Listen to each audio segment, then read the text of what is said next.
Finally going on to New Game Plus, and sorry if there's only maybe 4 chapters. If there's more, that'd be amazing. But this is if you're ever saying you saw me, I try to do this, try to find the right one. I apparently did find it. The name of the Back in Time one was apparently New Game Plus. So if you guys saw that earlier, I'm sorry about how bad it went. I watched Wide Red. I watched 2 chapters. 2 chapters of this shit, just to make sure it's the right one. Let's continue. There might be more actually. What the hell? This is 4 chapters in total. What the fuck? That's only 52 minutes? Wow, cool. Bad. Also, this thing might be seemingly being made. See? That was a couple days ago. That's like almost a week ago, right? 1999? No, that was last month. January, February, March, April, May, June, July, August, September. No, it was definitely this month, and it was this day. So it might be updated once per week. We gotta find out. Hopefully that's not once per week at least. Let's continue. Red eyes stared in wonder at the massive building full of shops and other goodies. Izuku, this place is so big. Izuku let out a good-natured laugh at Uri's innocence, glad that he could finally take the time to enjoy things like this. What with the country slowly rebuilding itself after the green-haired boy had finally put all for one down for good, they had lost a lot in their battle against the symbol of evil. Midnight Sensei's death still haunted Class 2A, and the loss of an eye had seriously weakened Ozawa Sensei's quirk. Not that it mattered much anyways, considering that the loss of his leg had pretty much ended his career as a pro hero. And then there was the revelation that Aoyama had been acting as a traitor. Okay, guys, I think I know what this is. This story is after the main MHA story. Okay, I can make that out because of how it's talking about. Let's continue though. I just need to make sure you guys have context for this though. That particular one was something the class still hasn't fully recovered from. Among other things, he was remorseful of his inability to save Tenko Shimura. At least he could take solace in the fact that Himeko Toga was currently undergoing rehabilitation. Maybe he should get her a gift. For Reed Destro, danger sense flared as a gunshot rang through the air. Izuku activated One for All and pulled a backflip through the air, landing on the man and knocking his gun away. Izuku bit back a groan. Soon after All for One's defeat, a faction of former MLA members who had broken off after Shigaraki seized control had surfaced, targeting members of Class 2 in retaliation for Redestro's imprisonment. He pinned the man to the ground, using Black Whip to bind his hands. Seriously, for once I'd like to just go to the mall without getting harassed by a villain. Do you know how long it took Shigaraki's handprint to go away? Damn it, the man writhed, ignoring Izuku's own annoyance. The trigger bullet was meant for you, not that red-eyed brat. What? Izuku turned, afraid of what he'd find. There was Uri, a blue, dart-like bullet embedded in her arm. Its resemblance to Overhaul's quirk-erasing bullets was already starting to cause her a panic attack. The sparks flying wildly from her rapidly growing horn only added fuel to the fire. Izuku abandoned all rationality as he threw the villain aside and rushed over to the now spasming little girl. This is bad, he thought as he covered his arms in Black Whip and tried to calm the terrified little girl.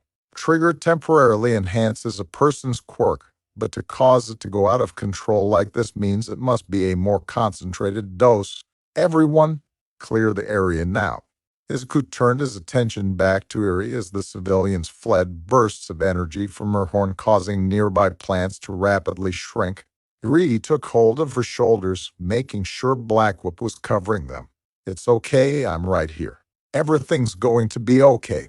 Eri was unable to speak from the tremendous pain coursing through her body. Her horn began to crack, unable to contain the massive power flowing through. Eri tried to breathe. I promise everything will be okay. Izuku died. Yuri's horn exploded and Izuku was blinded by a white flash. 10th, the morning is here. The morning is here. The morning is. Izuku jerked awake, scrambling off of his bed. He looked around in a panic before he began to take note of his surroundings. He was in his old bedroom from before he moved into the dorms. Oddly enough, it was fully furnished, despite Izuku knowing that he had brought a large amount of his stuff to the dorms. He grabbed his phone, meaning to call Izawa-sensei and see if he could give an explanation. To his great confusion, he had only 5 names in his contact list: his parents, auntie and uncle, and Kaken. That's odd, where's everyone else's? He trailed off as he noticed the date in the corner of his phone screen. It was set almost 2 years prior, the day of the sludge villain incident. That can't be right. Izuku. There was a soft knock on his door before his mom opened the door. Izuku turned to look at her. There was a different air about her, one that he hadn't felt from her since he got One for All. She gave off the air of a mother who felt she had failed her child. "Are you all right, sweetie? You look like something's wrong." "Ah, I'm fine, Mom. Just a weird dream." "Okay, well, I'll let you get ready for school." "At school, what do you mean?" "Aldara, sweetie, you just started your 3rd year there. Are you sure you're okay?" "It was a really weird dream, kind of threw me off." Inta nodded and shut the door, leaving Izuku to his internal panic. He looked at himself in the mirror. He was as short and scrawny as he was back before he received All Might's quirk. Was it all really just a dream, or he reached into himself trying to activate One for All? Nothing came out. He sighed, pulling on the black uniform he had long since come to despise. Afterwards, he and his mother ate breakfast in awkward silence before he left for school. He walked a path that had long been ingrained in his mind, despite not having taken it in a while. He came across Kamui Wood's fight with the giant villain before Mount Lady leapt in and stole the spotlight. He watched, an overwhelming sense of deja vu. He saw Kamui looking dejected and was contemplating moving over to encourage him when he saw something out of the corner of his eye. A tall, skeletal-looking blonde shuffling down a nearby alley. Izuku moved without thinking, rushing towards the alley. Despite not currently using his quirk, Toshinori Yagi was a large man with long legs, so he naturally moved faster than most other people. Even so, Izuku was able to catch up to him just before he got back to the street. "All Might." The man stumbled a bit, coughing into his hand as he turned to stare at Izuku. All Might? Where? I don't see him." "Look, sir, this is gonna sound crazy, but I know you're All Might." Toshinori let out a deep chuckle, but Izuku could see a bit of panic in his eyes. "Young man, I think you're confused. All Might is a living tower of muscle. I, on the other hand, look like I could keel over any moment. Now, you should probably continue on your way. You're going to be late for school, and I know about One for All." Toshinori practically vomited blood on the ground in shock, and Izuku waited until he was finished heaving before continuing. "I know how All for One gave you your injury, how you can only use your quirk for about 3 hours a day because of it, that the form you take as All Might is just another form. I know about Nana Shimura and Gran Torino, and I also know that All for One is still alive." Izuku stopped to catch his breath before he noticed the man staring at him, the look in his eyes showing contemplation on whether or not he should attack the teen before him or hear him out. Explain, and Izuku did, telling him about the incident with Eri, that to Izuku being thrown back in time, how he was quirkless and was bullied and abused because of it, how All Might had named him his successor and passed One for All onto him. The USJ battle against the Hero Killer, the summer camp attack, and All Might's second battle against All for One, Sir Night Eye's death, the war against the Paranormal Liberation Front, and the final war against All for One is. Oh yeah, that mostly makes a lot more sense. Like, this is kind of what time I'm having right now in the show. Except for missing a vigilante arm, but that kind of happens. That's really more private shit we don't need to talk about right now. Izuku left nothing out. "I know this all sounds crazy." Izuku panted as he finished his story. "You probably don't believe a word I said." "No, I believe you," Izuku gaped, staring at the skeletal man with wide eyes. "Ha! I said I believe you. Why? Kid, you've told me things that are national secrets, things only a select few should know. Things a 14-year-old quirkless kid should not have access to. Plus, I just get this feeling in my gut that I should trust you. I can't explain it." He waved his hand. "Also, quirks are bullshit. I can literally transfer mine to another person. You getting thrown back in time because of one doesn't really sound that far-fetched, to be honest. I'm honestly still not even sure if it was all real or just a premonition, to be honest. I wasn't able to access One for All this morning." Izuku shook his head.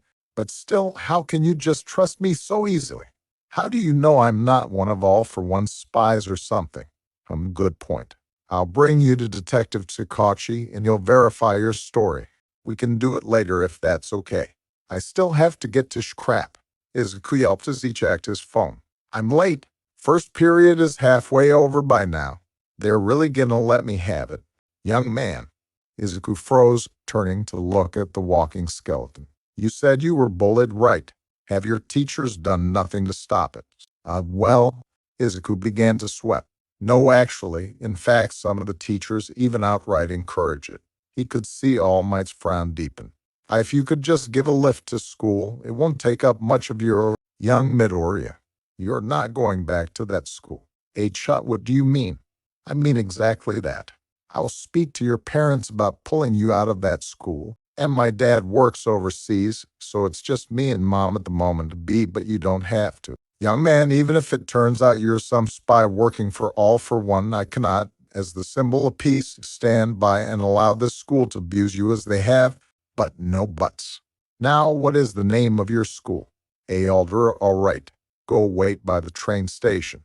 I need to make a couple of calls, then I'll catch up. As soon as the boy was out of earshot, the man pulled out his phone. Hello, Nedzu, sir. No, this isn't about the teaching job. No, I'm not using my position as the #1 hero to get you some Kajumarts. I know you like cheese, but I can't understand why anyone would eat that stuff. Yes, this about Alder or wait. How did you? 10 after a few minutes of back and forth, Toshinori had brought Izuku in to see Detective Tsukauchi. The brunette had to admit, after getting used to seeing the man with facial hair following the war with the PLF, it was kind of odd seeing him so clean-shaven and plain-faced. Not that Izuku had room to talk, being plain-faced himself. The good detective had validated Izuku's story, leaving him and All Might stumped. We'll have to inform Nedzu, of course, Toshinori sighed. Not that I really want to, but it's Nedzu. He'll find out one way or another if he doesn't already somehow know. There's also the matter of the boys' school, Tsukauchi pondered. Quirkless and quirk discrimination are a lot like racism and sexism these days. While they do exist, they are also socially unacceptable. The fact that Alder was able to get away with practicing these things for so long is really concerning. And given that Midoriya mentioned the Meta Liberation Army still being around, wait, you honestly don't think Alder has connections to the MLA, do you, detective? Izuku asked, worried. It's an unfortunate possibility. I've gotten Nedzu to start looking into it. They won't be around much longer. There's also the fact that young Midoriya's apparent knowledge of the future could very well help us turn the tide against All for One and this league of villains. Izuku jumped as his phone rang, pulling it out to answer. Hello, Mom. Izuku, sweetie, the school just called and said you never showed up. Toshinori checked his watch. School let out half an hour ago. They waited this long to inform her. Honestly, from what I heard, it doesn't surprise me. Sweetie, who was that? Are you in danger? Izuku passed the phone to Detective Tsukauchi. Ma'am, my name is Detective Tsukauchi. The police and some pro-heroes are currently opening an investigation into Alder Junior High regarding their treatment of your son. It would be in the best interest to both of you that he be pulled out of that school immediately. 10th Detective Tsukauchi had set up a later meeting with Inko to discuss Izuku's academic future, and the green boy was being escorted home by Toshinori. There was an awkward silence before Izuku spoke. I need to get in contact with Sir Night-Eye. Toshinori coughed. You probably already know, but the two of us aren't really on speaking terms, Toshinori explained. I know that, but now's not the time for that. Rie is suffering at Chisaki's hands right now. The sooner we act, the sooner. An explosion from an adjacent street cut him off, and Izuku turned, going pale as he recognized where they were. No, don't tell me. Izuku rushed toward the sound. He had hoped that All Might not chasing the sludge villain down would make him leave Kakin alone. He was dead wrong. It was exactly as it had played out before. Death Arms standing around like an idiot doing nothing, Mount Lady being defeated by narrow streets, Backdraft trying in vain to put out fires, and Cammy Woods unable to get close due to said fires. In the center of it all was Kakin struggling against a mound of sentient slime. Izuku's feet moved before he could think. He vaguely heard Toshinori yelling as he rushed past the startled Death Arms, ripping off his bag and hurling it at the sludge villain. Last time he chucked it back, it was a last-second desperate move. This time, he specifically targeted the villain's eye, causing him to loosen his grip on Kakin and allowing the explosive teen to breathe. Deku, where the hell did you? I couldn't just stand there and do nothing. Izuku shouted, trying to pull the sludge off of Kakin despite knowing it wouldn't work. It was amazing how irrational a person could become when they were in a panic. Who the hell are you? The sludge villain gargled, raising a tentacle of slime. Don't interfere, brat. As he brought it down, Izuku threw his fist forward. A loud crack like a gunshot echoed through the air as the sludge villain was blasted apart, a sharp blast of wind throwing the onlooking civilians and heroes on their asses. Izuku blinked as the wind calmed down. He hadn't even seen All Might. Turning, he saw the number one hero in his buff form, in the middle of jumping in but too far away to have done anything. Izuku's eyes turned to his arm. His sleeve had disintegrated, revealing bright red, swollen flesh as crackles of energy died down. Kakin was on the ground, looking at Izuku in disbelief. One for all, Izuku thought as he slumped to his knees. 9-9. Can you hear us? We're here. We're all here, Nana's voice echoed in his mind. Kid, everything that happened with Unicorn at the mall really happened, Banjo spoke up. The trigger dartery got shot with supercharged her quirk and threw us all back in time, Yoichi chimed in. We've been trying to reach you all day, but I guess One for All needed to adjust to your old, scrawny body without blowing it up. Or maybe it was the other way around. Regardless, it seems we're still at singularity, so you should still be able to access our quirks. That was incredibly reckless, young man. Death Arms interrupted as he stomped up to Izuku. What the hell were you thinking, charging in like that? You could have gotten yourself killed. We had the situation under control. You shut the hell up. Death Arms flinched at the venomous tone in Izuku's voice. The old Izuku would have trembled and taken the hero's scolding with merry a complaint. The current Izuku wasn't having this shit. He stood up, ignoring his broken arm, and leveled a glare at the startled hero. You had the situation under control. All I saw was you standing around like an idiot doing nothing, and my quirk wasn't very well suited for. His eyes and teeth are solid, aren't they? You saw me throwing the backpack. Or were you too busy in Lowland to notice? Izuku was well aware of the news cameras filming them, but didn't really care. Young man, hostage situations are delicate. He was suffocating Kakin, attempting to take over his body like a parasite. It wasn't a hostage situation. It was attempted murder. I'm pretty sure they teach these things in hero school. I know for a fact that any hero course teacher worth their salt would have expelled you on the spot for being so irrational. 10th in a darkened UA classroom, an ugly yellow sleeping bag sneezed. 10th, you didn't even try to negotiate with the villain to let Kakin breath. You just stood there. Honestly, the fact that a civilian felt the need to step in and do your job for you only paints you as incompetent and a failure of a hero. Izuku snapped before turning around and storming off towards the paramedics, the vestiges of One for All applauding him as he did so. Why? Get back here.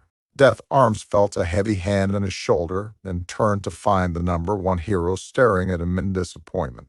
The boy is right, you know. That sent the media into a frenzy. 10th Izuku walked home, intent on calling All Might later. The paramedics had set his arm in a cast, though he hoped All Might could get Recovery Girl to help. Going around with limited arm movement sucked, he knew that firsthand. Deku, Izuku sighed, turning to hear Kakin say that he didn't need Izuku's help, only to stop. The rage in Kakin's eyes were a frightening sight. What the fuck was that back there? How long have you been hiding that damn quirk, huh? First you don't come to school, then you come up out of nowhere and pull that shit. Izuku sighed. I wasn't hiding my quirk, Kakin. Bullshit. His hands popped threateningly. I bet you were waiting to pull the damn quirk out of your ass just to make me look bad. Huh? Kakin, I was just as surprised as you that I did that. Technically true. If you would pull your head out of your ass, you might realize that the fuck you say. Bakugo growled, lunging forward. I'll kill yo GAH. A large, muscled hand had grabbed Bakugo's wrist and lifted him up into the air. Young man. All Might said, not smiling, what do you think you're doing? Stay out of this, All Might. This doesn't concern you. You were about to use your quirk to assault this young man who saved your life. I'd say it concerns me very much. He pretends to be quirkless for over a decade, then pulls a goddamn quirk out of his ass. He owes me a goddamn explanation! Exclamation. He owes you nothing. All Might said Bakugo down. Go home now, or whatever career you might have as a hero will be stamped out here and now. Bakugo growled, turning and stomping away. All Might waited until he was out of earshot before deflating. Young Midoriya, please, it's not his fault. Izuku interrupted. Aldera has been enabling him for the past decade. He doesn't know that what he's doing is wrong. He was able to become a better person in the other time. He just needs time to realize the world doesn't revolve around him. Toshinori sighed. Fine, I'll let it go for now. He turned to look at the young man. So you still have your one for all? Yeah, I'm just as surprised as you, Izuku contemplated. And it still has the same power as when I was thrown back in time. Nana says hi, by the way. Toshinori coughed into his fist before composing himself. Well, I was planning to give you my one for all and make you my successor. But I guess I can't exactly do that now. Unless Nana says you are not giving me a second one for all, and that it is a terrible idea for multiple reasons, and that Gran Torino will kick your ass for it. Toshinori coughed into his fist again. All right. Plan B then. Since we can pass you off as a late bloomer with a quirk similar to mine, we can make our relationship more public than if you were my successor. He buffed up, taking on his usual grin. Young Midoriya, I would like to take you on as my personal apprentice. Izuku stared up at him, eyes wide in shock. Young Midoriya. Izuku promptly fainted. Oh, god damn it. Chapter 2. Inko was worried. Izuku still hadn't come home after a talk with that detective, and it was getting late. She had spent the better half of the evening looking for a good school to transfer Izuku to. The detective had assured her that a pro hero who had taken an interest in Izuku was willing to pay for whatever necessary. Though she loved her son and knew he was a kind-hearted boy, she couldn't exactly understand why pro hero would suddenly take an interest in him, much less who. The front door to the apartment suddenly slammed open. I am here with your unconscious son. All Might shouted as he placed Izuku on the couch. Inko nearly felt her heart stop at the sight of the cast on his arm. Worry not about the arm, Mrs. Midoriya. I'll take him to Recovery Girl tomorrow to properly heal it. In the meantime, I wish to discuss taking your son on as my personal apprentice. Inko stared at him in shock. Mrs. Midoriya. Inko promptly fainted. Oh, for God's sakes. 10th, have you guys seen this? President Mike exclaimed loudly as he barged into the teacher's lounge with his phone out. This little listener totally tore Death Arms a new one. You're talking about the sludge villain incident earlier today, right? Midnight asked. Blight King huffed. Well, it serves Death Arms right for just standing around like an idiot. I heard the commission suspended his license and is making him take a remedial hero course. Although I think that was mostly cause All Might came in and started criticizing him as well. But did you see how the kid just punched the sludge villain apart? He's got to be as strong as All Might, if not stronger. 13 commented. What do you think, Eraser? Snipe asked. The hobo-looking man sighed. The kid made very good points. We didn't earn our licenses just to stand around doing nothing, and the fact that a civilian had to step in only paints a bad picture for heroes. Though the kid himself was lucky not to be charged as a vigilante. What concerns me the most is his apparent lack of control involving his quirk. He broke his arm punching out the sludge villain. Don't be so hard, Eraser. Inui spoke up. He probably just lost control of his quirk in a high-stress situation. It's happened to the best of us. Hey, yeah, remember the time MS Joke came over insisting that Shota owed her a date, and he paused upon seeing Aizawa glaring death at him. Finish that story, and I will sever your vocal cords. 10th Izuku exclamation. My baby, I'm so proud of you, Aou exclamation.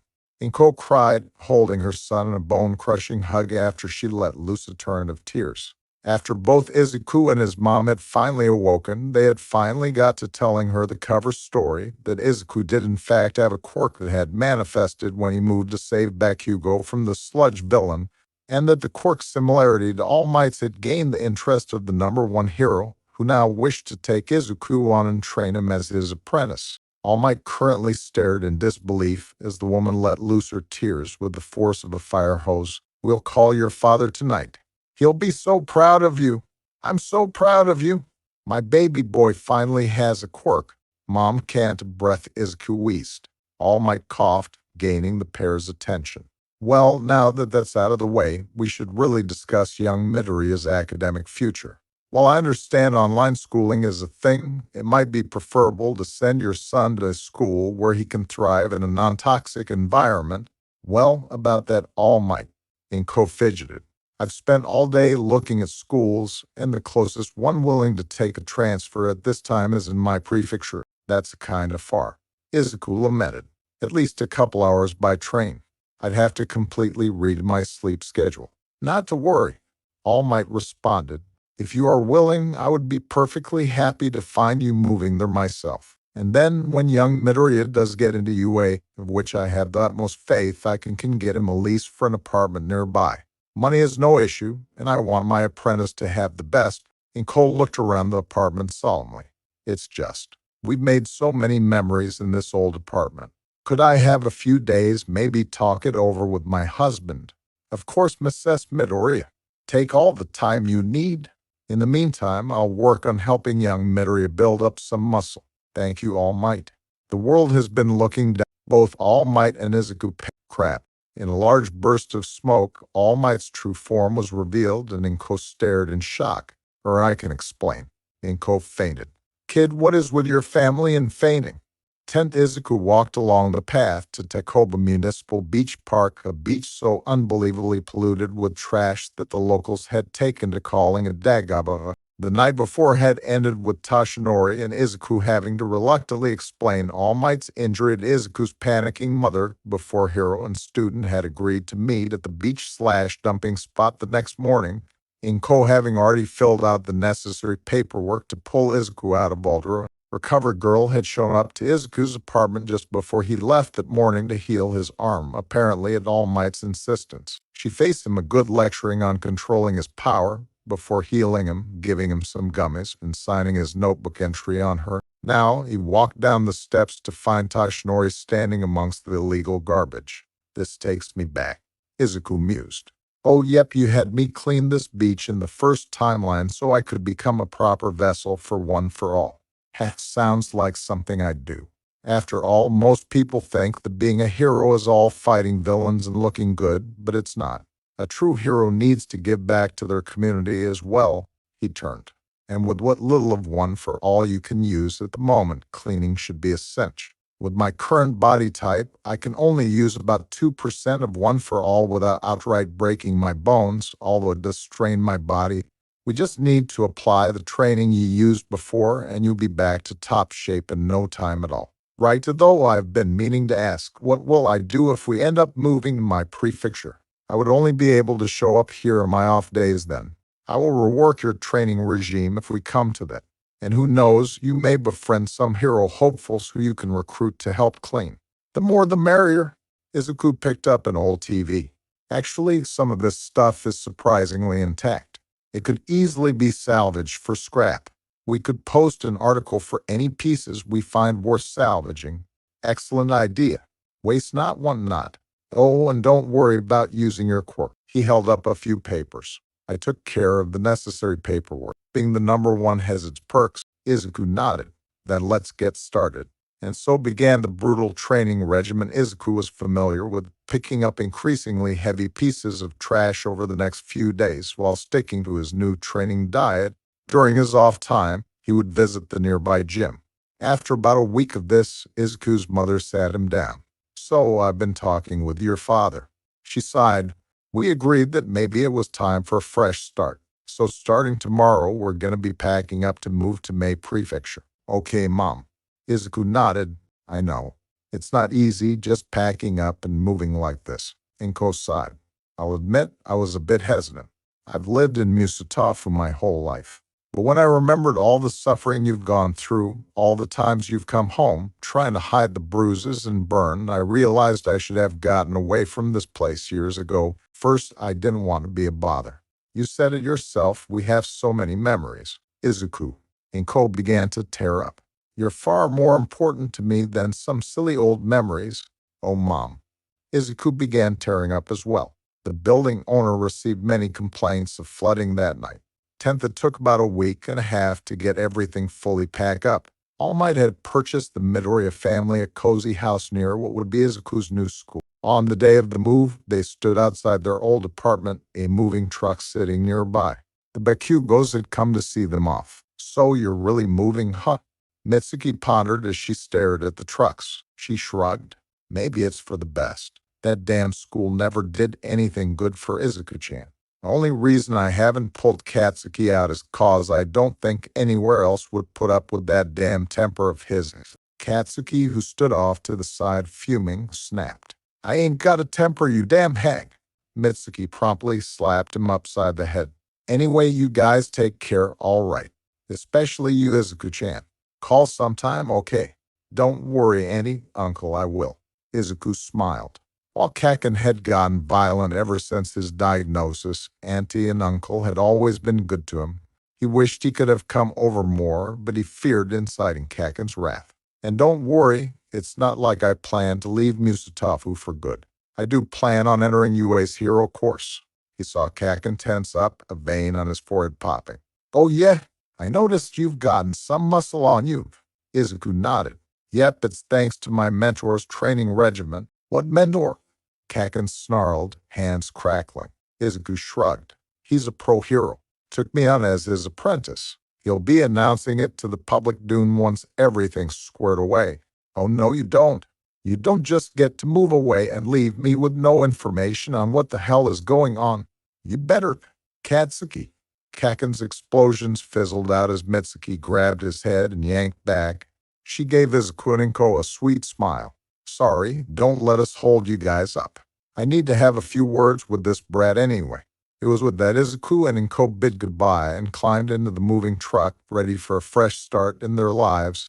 10th, Aizawa sighed as the door swung open before he could even knock. Aizawa, come in. Teed, the small mammalian being behind the desk, spoke up. No, do you have any coffee? I'm afraid I don't drink that stuff. Though I could have lunch rush make you some if you wish. That's fine. He knows how I like it. Aizawa sat down with a sigh. I finished my investigation. Ah, yes. And according to my contacts in the underground, as well as some financial records I managed to get a hold of, it seems that Aldara Junior High does have some connections to the Detnerat Company. They both have the same legal teams for one thing. Kind of odd how a no-name junior high can get their hands on some of the most expensive and reputable legal teams in the country, though. Aizawa sighed. Honestly, from how many connections there are between the two, it's almost as if Detnerat owns Aldara or something. Because they do? Aizawa raised an eyebrow. Are you familiar with the Meta Liberation Army, Aizawa? Only what I learned in history class. That they're a group of Quark supremacists who were taken down long ago. Not true, unfortunately. You see, a reliable source has informed us that the Meta Liberation Army still exists in modern day, operating as Detnerat in the public eye, and that they have many followers under their belt, including many licensed pro-heroes. Neji looked Aizawa in the eye. And it would seem they are using the Aldara School District as an indoctrination center. Now this basically where I have to continue here. We might need more than this another 4 chapters or more. Cause like this was like it's supposed to take like 2 hours for this shit. Not an hour. Mostly now mostly it'd be normal, but this is a show for me. Let's continue though. Chapter 3. Izuku looked in his mirror, admiring his new school uniform before taking a look around his new bedroom. It was larger than his old room, and he was still in the process of unpacking his stuff, but other than that it was already starting to feel like home. The house itself was pretty nice. With 3 bedrooms, it was twice as big as their old apartment. Izuku's dad had promised to come home soon so he could get a look at the place in person, but for now it was just Izuku and his mother. He stepped out of his room, sitting down for breakfast with his mother. She periodically glanced up at him with pride in her eyes as he ate his fish, rice, and miso, him having larger servings due to All Might's diet plan. When he finished, he thanked his mother, hugged her, and headed out the door. He stopped and took a look around. Their new town was small and quiet. Less villain attacks than Musutafu. He walked down the streets, taking in the place. His new school wasn't that far, and he joined the crowd of students making their way up to the entrance.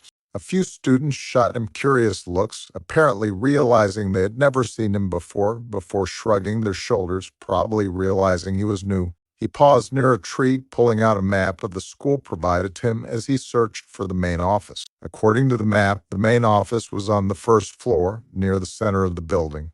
"Move it, freak!"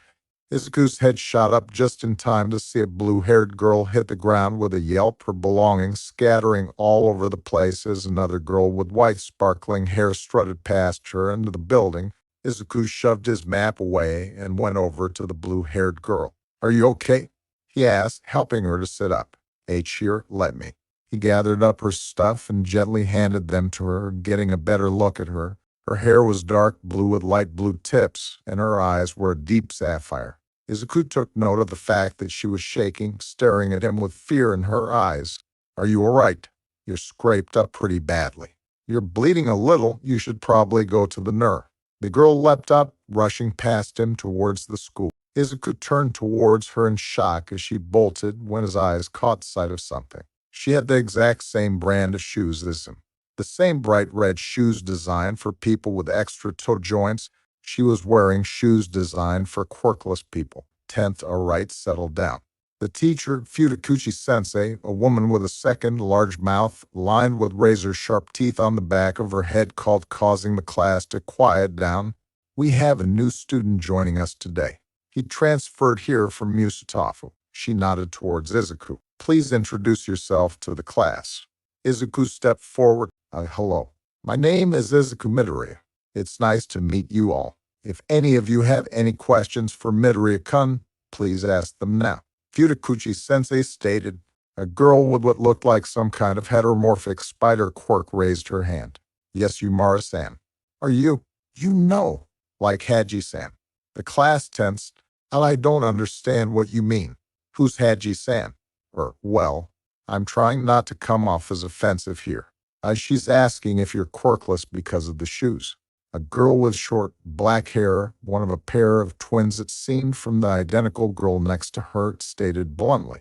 "Koromoto-san," Futakuchi-sensei scolded. Izuku tensed. "Come and teach. You know I can't say anything but the honest truth." Koromoto sighed. "Look, we won't think anything less of you if you're quirkless, if that's what you're worried about.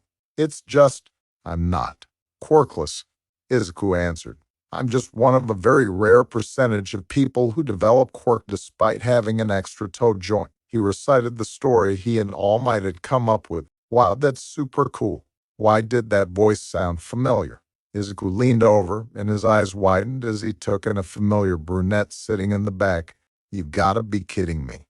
Your rock is here, don't get him wrong." Izuku was more than happy to see the brown-haired girl who was his best friend and eventual crush back in the original timeline. He regretted never getting the chance to act on his feelings for her. "If that's all, you can have the empty seat next to Uraraka-san," Futakuchi-sensei stated. "Uraraka-san, I'm leaving you to help Midoriya-kun get situated here." "Yes, sensei," the brown-haired girl chirped. Izuku blinked owlishly before moving to the empty seat next to Uraraka. "Don't worry," Uraraka whispered as he sat down. "Sensei may be dismissive at times, but she's really nice once you get to know her. I'm Achaku Uraraka, by the way. Nice to meet you, Midoriya-kun." God, it felt so weird hearing her call him by his actual name. "And nice to meet you too, Uraraka-san." God damn it, why am I finding it so hard to talk to her? She was my best friend in the other timeline. But she's a stranger here now. Izuku took a look around the classroom before he noticed another empty seat near the front. He wondered who that belonged to. His answer came about 5 minutes into Futakuchi-sensei's lecture when the classroom door opened softly, as though whoever was coming through wished not to draw attention to themselves. Regardless, Futakuchi-sensei paused as, to Izuku's surprise, the blue-haired girl he saw at the entrance shuffled into the room. She froze, eyes wide and trembling, as she realized she had failed to sneak in. Izuku noticed her scrapes had been bandaged. To Izuku's surprise, instead of reprimanding the girl or asking for a note, Futakuchi-sensei instead spoke to the girl gently. "Please take your seat, Haji-san." The girl flinched before shuffling towards her seat. As she did so, her eyes landed on Izuku. The girl paled and she rushed the rest of the way to her seat. The lessons continued on until lunch. Izuku took note that Hajisen was the only person to not get up and leave for the cafeteria, instead opting to silently pull out a bento and start eating at her desk. Izuku knew that all too well, as he used to do the same back at Aldera to avoid Kakin and his followers. Uraraka-san. What's up, Midoriya-kun? First was wondering about Haji-san. Uraraka's face dropped so suddenly. She seems scared of me for some reason. Well, if I had to guess, she probably thinks you're making fun of her by wearing those shoes. I would never. I know. I'm not insinuating you would. You seem like a pretty nice guy, Midoriya-kun. It's just, she's quirkless and, well, I don't have anything against quirkless people. None of us do. Well, none of us except Hade, Greeny, Uraraka tensed, and Izuku turned to see the girl with sparkling white hair from earlier in the day stomp up to him. How can I help you? What the hell's with those shoes, huh?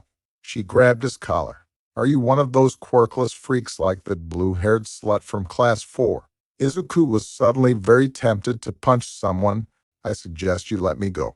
You don't get to tell me what to do. I'm sick of quirkless freaks like you who think they have a place in this dam. She jumped back as Izuku activated full cowling. At the moment, he could only use about 7% maximum. She glared at him silently for a moment. ECH. Whatever. She turned to leave. Don't know why an idiot like you would wear those stupid quirkless shoes anyway. Are you okay, Midoriya-kun? Uraraka asked. Who the hell was that? Izuku asked, his blood boiling. That was Hirako. She's got a very quirkiest attitude. She bullies and attacks Haji-san relentlessly. None of us really like Hirako. Not the students, not the teachers. Heck, the principal would have expelled her a long time ago if he could, and why can't he? Izuku seethed. Because Hirako has several family members on the school board. Any attempt to discipline her gets shut down. She basically runs the school and nobody can do anything about it. Uraraka looked down sadly. We've tried to make Haji-san feel comfortable, let her know that we're there for her, but I don't think she believes any of it is genuine. It is just heartbreaking to watch her pull herself deeper and deeper into her shell. Izuku clenched his fist, gripping his bento. This girl, Haji-san. Realizing how much suffering she was going through for something completely out of her control, it infuriated him to no end. Because when he came back from lunch and looked at Haji-san again, he could see the person he used to be before All Might gave him his quirk. Unfortunately, try as he might, Haji-san was one of the first people out of the room when the final bell rang. Izuku would have made a chase after her, only for the spider girl from earlier to grab his arm. Hey, so Midoriya. The girl gave off an energetic grin that reminded him of Ishido. Since you're new here, I was figuring we could get to know you. So what's your quirk like? Izuku sighed, getting a good look at her. She had pale gray skin, with 8 red eyes adoring her face and 6 arms, 3 on each side. Her hair was short and sharp-looking. He could see some admittedly sharp fangs when she grinned, and he swore he saw holes on the tips of her fingers as she waved them around. I don't really like my quirk being the first thing people ask about me. OOS, sorry. It's fine, I know you weren't doing it on purpose. Anyway, my quirk is called Superpower. At its base, it lets me enhance my strength, speed, and agility. Unfortunately, my quirk came in late, so at the moment, I can only use about 6% of my full power comfortably. I can use 7%, but it starts straining my body. Anything above that and my bones start to break, though I'm making progress in using more of my power. My quirk also has some other aspects to it that build off of its base power. One aspect is Black Whip, which lets me form the energy for my quirk into tendrils that I can manipulate. Another is called Float, which lets me gather my quirk's energy around my body to fly. Another, wow, you really like to talk, don't you? The spider girl interrupted his mumbling, looking exasperated. Also, your quirk sounds super OP, just saying. She grinned. Izuku couldn't see any malice behind it. It seemed she was just really energetic. Anyway, I'm Hanako Imara. My quirk's Phonutria.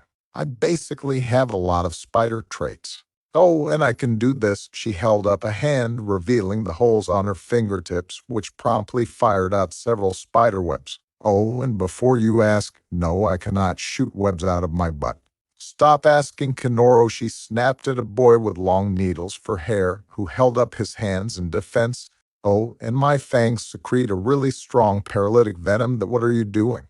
She cocked her head curiously as Izuku was writing frantically in a fresh notebook. Can she control the strength of her webs, or is it set? If the webs are strong enough, she might be able to use them for traversal on top of capturing villains. Also, where does the webbing even come from? Oh, yeah. Izuku jumped as she pulled him out of another mumble storm. I can totally control the strength of my webs. Heck, if I concentrate hard enough, I can make it so they can cut through solid metal. And yeah, I can toe walk on my webs or use them to swing around like one of those pre-Quirk comic book heroes. Don't know where the webs come from, though. Sorry. Izuku blinked. Oh, sorry about that. I just really like analyzing quirks. It's been a hobby of mine since I was 4 years old. Neat. Yumara grinned. You'll have to show me what you've got on my when you're done.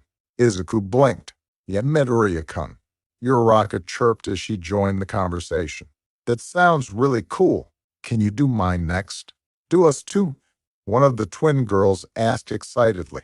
One girl, who Izuku couldn't really see very well due to the heavy cloak covering her body, joined the group quietly.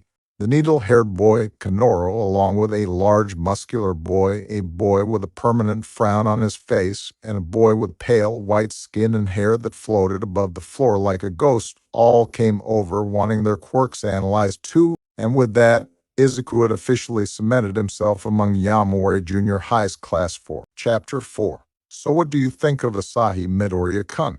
Uraraka asked. To Izuku's surprise, it turned out that Uraraka's apartment complex was near his new house. It was almost as if the universe was trying to tell him something, or it was just pure coincidence. Either way, they were walking home together. It's nice, not as many villain attacks as Musutafu. Not saying I like them, but I love to analyze quirks. I was actually at the scene of Mount Lady's debut. Wow, really? That's so cool. Although I'm really not much of a fan of Mount Lady so far. She's kind of an attention hog. Can't argue with that. Izuku laughed, though I'm sure that she does have some heroic qualities buried underneath, so she can't be all bad. He said, remembering how her interference had helped them escape with Kakin during the Kamino incident. I suppose so.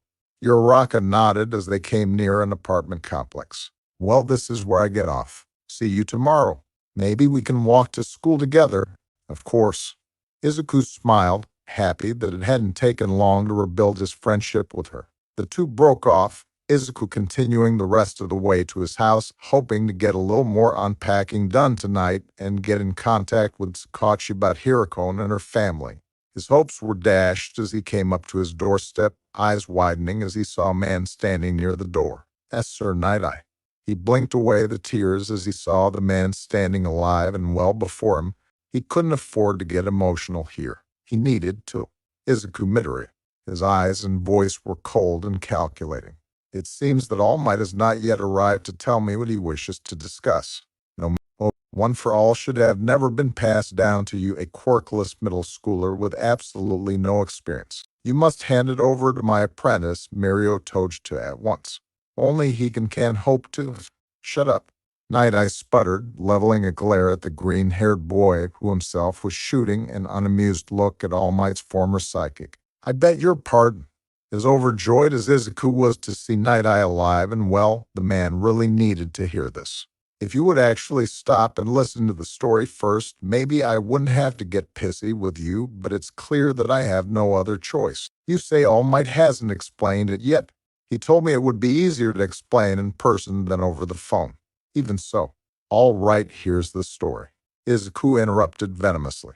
I'm a time traveler who got sent back here after a little girl with an extremely powerful and dangerous quirk got injected with trigger by a villain. Said little girl is currently being held prisoner by Kaichisaki and is being experimented on to make a serum capable of permanently destroying someone's quirk. In the timeline I came from, All Might did pass One for All onto me. However, the One for All I have was somehow sent back with me, meaning that the All Might of this timeline still has his One for All. Even if that weren't the case, though, there's no way in hell I'd give Toge to Senpai One for All. Know why? 'Cause his body wouldn't be able to handle it. If One for All is passed onto a person who already has a quirk, the strain would cause their body to rapidly age and grant them an early death. Given how powerful One for All has become, it would most likely kill him in a few years. And that's not even getting into the mess a quirk like One for All would cause when combined with a quirk-like permeation. Izuku stopped, gauging the dumbstruck look on the man's normally stoic face. First, that's you honestly expect me to believe all of that? Night Eye snapped. If you don't want to believe it, then leave. I'll find some other way to rescue that little girl. Night Eye glared for a few minutes, seemingly judging him, before reaching forward and placing his hand on Izuku's shoulder. He saw Izuku standing amongst a forest burning with intense blue flames, holding a young, crying, white-haired girl close to his chest. A figure lay nearby, both arms and legs shattered as he wailed in a combination of agony and rage. Izuku's face was undreadable. "How dare you?" Izuku's voice was soft, but it was enough to stop the injured figure's shouts. "She's 6 years old, and you honestly tried to." He shook his head. "I tried, you know. I tried to defend you. I tried to let them know it wasn't completely your fault, but it seems to have been nothing more than a mistake on my part." He lifted the girl up, cradling her in his arms. "All these years I forgave you because I knew that you were going to be an amazing hero. But after you hurt Ai, after you tried to hurt Eri, I see that I was wrong. You're nothing but a villain, Bakugo." Night Eye jerked back, staring at Izuku in disbelief. The brunette raised an eyebrow, curious about the man's reaction. A cough caught their attention, and they turned to see Tashinori standing awkwardly. "Or maybe we should take this conversation inside." "Tenth, what do you want this time, Nedzu?" Aizawa huffed as he sulked into the office. Nedzu was sitting at his desk, looking over what appeared to be the academic files of a pair of UA hopefuls. "I thought you never looked at an applicant's academic record. Wanted to judge them for yourself. That is normally the case. However, given the current investigation, I realize that Aldera is most likely not the only school district under the influence of the Metal Liberation Army." Aizawa shrugged. "Seems fair. Indeed.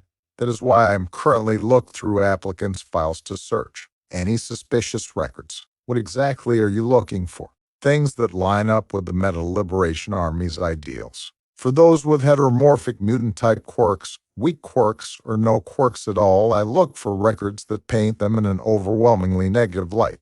For those with powerful, flashy quirks, I look for the opposite, basically the school treating them as the perfect child, and he stand out."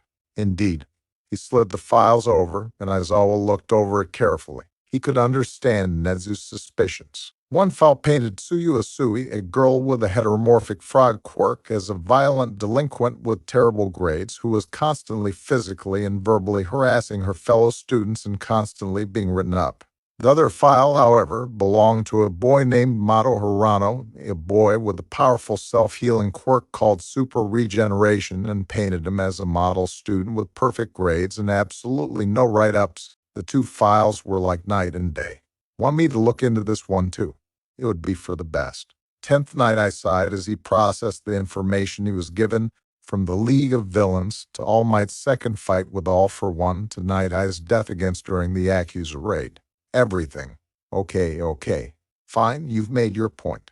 While I still find the whole time travel thing hard to believe, I will go along with it for now. Mostly because you appear to have valuable information about the Shai Hasekai. "About that, sir," Izuku began. "Before I give you the information, there's something I'd like to ask first." "Very well. What is it?" "When you conduct your raid against Chisaki, I want to be a part of it. Not as a consultant or support character, as an actual physical combatant." Young Midori of All Might wheezed. "You still haven't gotten back to your full power yet, do you honestly?" "I made a promise." Izuku snapped. "I promised her that I would never let any harm come to her again. Even if she has no idea who I am, I refuse to break that promise. She's suffering, and she needs to know that there's someone out there who cares enough to protect her. So please, Sir Night Eye, let me join them." Night Eye stared at him silently for a few moments, his face unreadable as Izuku prepared for the rejection. "Well then," Night Eye began, "I suppose we should work on getting you a provisional license then." She stumbled into the apartment. It was dark, cold, and lifeless. Her father would be working late, it seemed. That was okay. It just meant she could get through the night without being called out for the disgrace she was She shuffled to the kitchen and began prepping dinner. Since her father wasn't home very often, she had to learn to take care of herself. That meant learning how to cook. Not that her cooking was any good. The kids at school told her that the lunches she made herself looked and smelled fantastic, but they were just trying to get her guard down. They had to be. After a dinner of some teriyaki beef stir-fry, she shuffled into the shower, wincing as the hot water met the bruises and scrapes Hirokone had left her. It was her fault. Her fault that Hirokone hated her so much. It was her fault for being a quirkless freak. After her shower, she shuffled into her room to do her homework. The room was pretty barren, containing only a bed, a desk to do homework, and the clothes in her dresser and closet. The only hint of decoration in the room was her beloved Mirko toy sitting on her bed, worn but cared for. She had once asked her dad for stuff to decorate her room with, but he just got mad and shouted at her about how he wasted enough money housing and feeding her. She went to bed that night with a fresh bruise on her cheek. It was her fault for asking. She should have known better. After her homework was finished, she lay in bed as the new transfer student popped into her mind again. She remembered how he tried to help her up after Hirokone pushed her to the ground. His eyes were kind and his touch was gentle. She knew it was a trick. He had the same quirkless reds as her. He was trying to lure her into a trap by pretending to be quirkless. But his eyes. Her mind flashed back to her mother. What little she remembered about her mother before she died told her she had the same kind of eyes as that boy spoke to her with a soft, gentle voice. It told her that she was not a disgrace and that she deserved to be loved. No, it had to have been fake. Her mother never could have loved her. She was just trying to lure her into a false sense of security.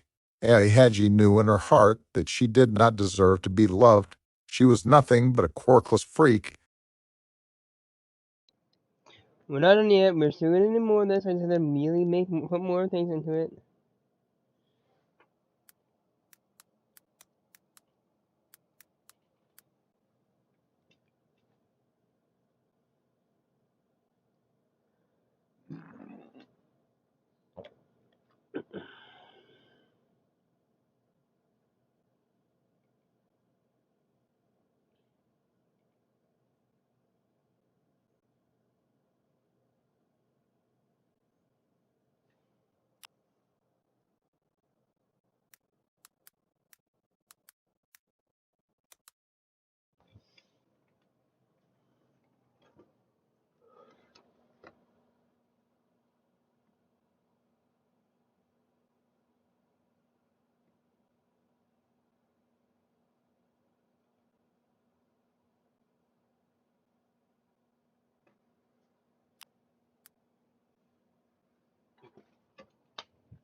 Let's continue now.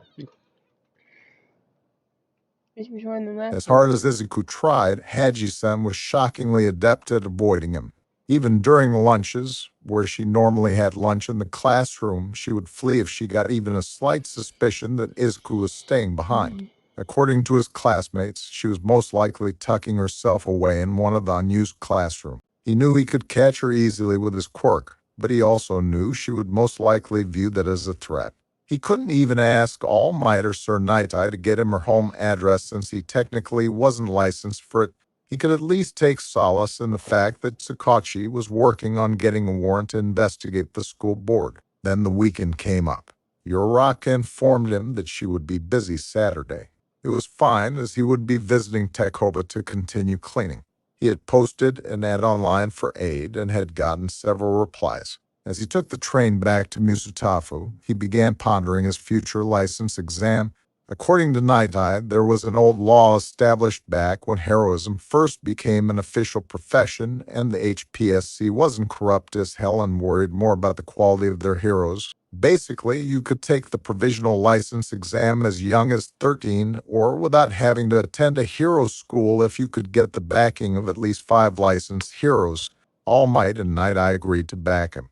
Gran Torino would consider it after meeting Izuku on Monday. All Might was very reluctant to make that call. Izuku had to threaten to call Gran Torino himself and tell him about the whole clench your butt cheeks and yell smash thing from the original timeline. All Might called Izuku mean. To Izuku's surprise, Principal Nedzu was also a likely candidate. Apparently, the mammal of indeterminate origin had been wanting to meet Izuku, and they would be having their meeting tomorrow afternoon. According to All Might, Nedzu already knew of the whole time travel thing, because of course he did. Anyway, Izuku had finally gotten off the train and made his way to Takoba, starting to pick up a few things as he waited for the responders to arrive. Midoriya-kun. Izuku blinked, standing up to see Uraraka running towards him. Wow, what are the odds, huh? I didn't expect to see you here, GAH. She tripped on a rusted steel bar, and Izuku rushed forward, grabbing her in his arms before she could land face first in a pile of broken electronics. Thanks. He helped her up, noting she seemed a bit red-faced. Careful, Uraraka-san. It's easy to get hurt out here. I can see that. Were you the one to set this whole cleanup thing, Midoriya-kun? Izuku rubbed the back of his neck. I'm cleaning the beach as part of training for UA, but with me having moved to Asahi, I can only come out during the weekends, so I posted online for some help. Oh, you're trying for UA too? She clapped cheerfully. I want to be a rescue hero like 13, so once I heard that there was this cleanup thing where we had gotten permission to use our quirks, I figured that meant there would be lots of heavy stuff that I could practice with since I'll be moving heavy stuff as a rescue hero. That is a very admirable form of training. The two turned to see a familiar blue-haired boy walking up to them. Well, familiar to Izuku anyway. I am Tenyida. I apologize for listening in on your conversation. He stared, chopping there. He turned to Izuku. You are the one who set this up, yes? I admire your dedication to the environment. Well, there's more to being a hero than fighting villains, right? Izuku said. Things like this that we do for the community. It's what really matters. You're quite right. Surely you have bright future and heroics ahead of you. Is this the right place, Kuro? Izuku had to keep the stupid grin off his face as a girl with frog-like features walked up. My name is Tsuyu Asui. I'm here for the cleanup thing, Kuro. Nice to meet you, Tsu-chan. Izuku stated before he could stop himself, though he relaxed when he saw the girl's eyes light up. You should not refer to someone you have just met with such familiarity. Ada snapped, chopping there. It is rude and incredibly disrespectful. He can call me Tsu-chan Kuro. In fact, I prefer it. Ada paused before bowing. I see, my apologies. Good grief, what the hell did I just walk into? Izuku paused, turning to see a tired boy with purple hair walking up to them. He stopped before letting out a sigh. Hitoshi Shinso. Is this everyone, Midoriya-san? Ada asked. I believe your post mentioned an adult overseer. He's running a bit late, but he should be hero. There he is.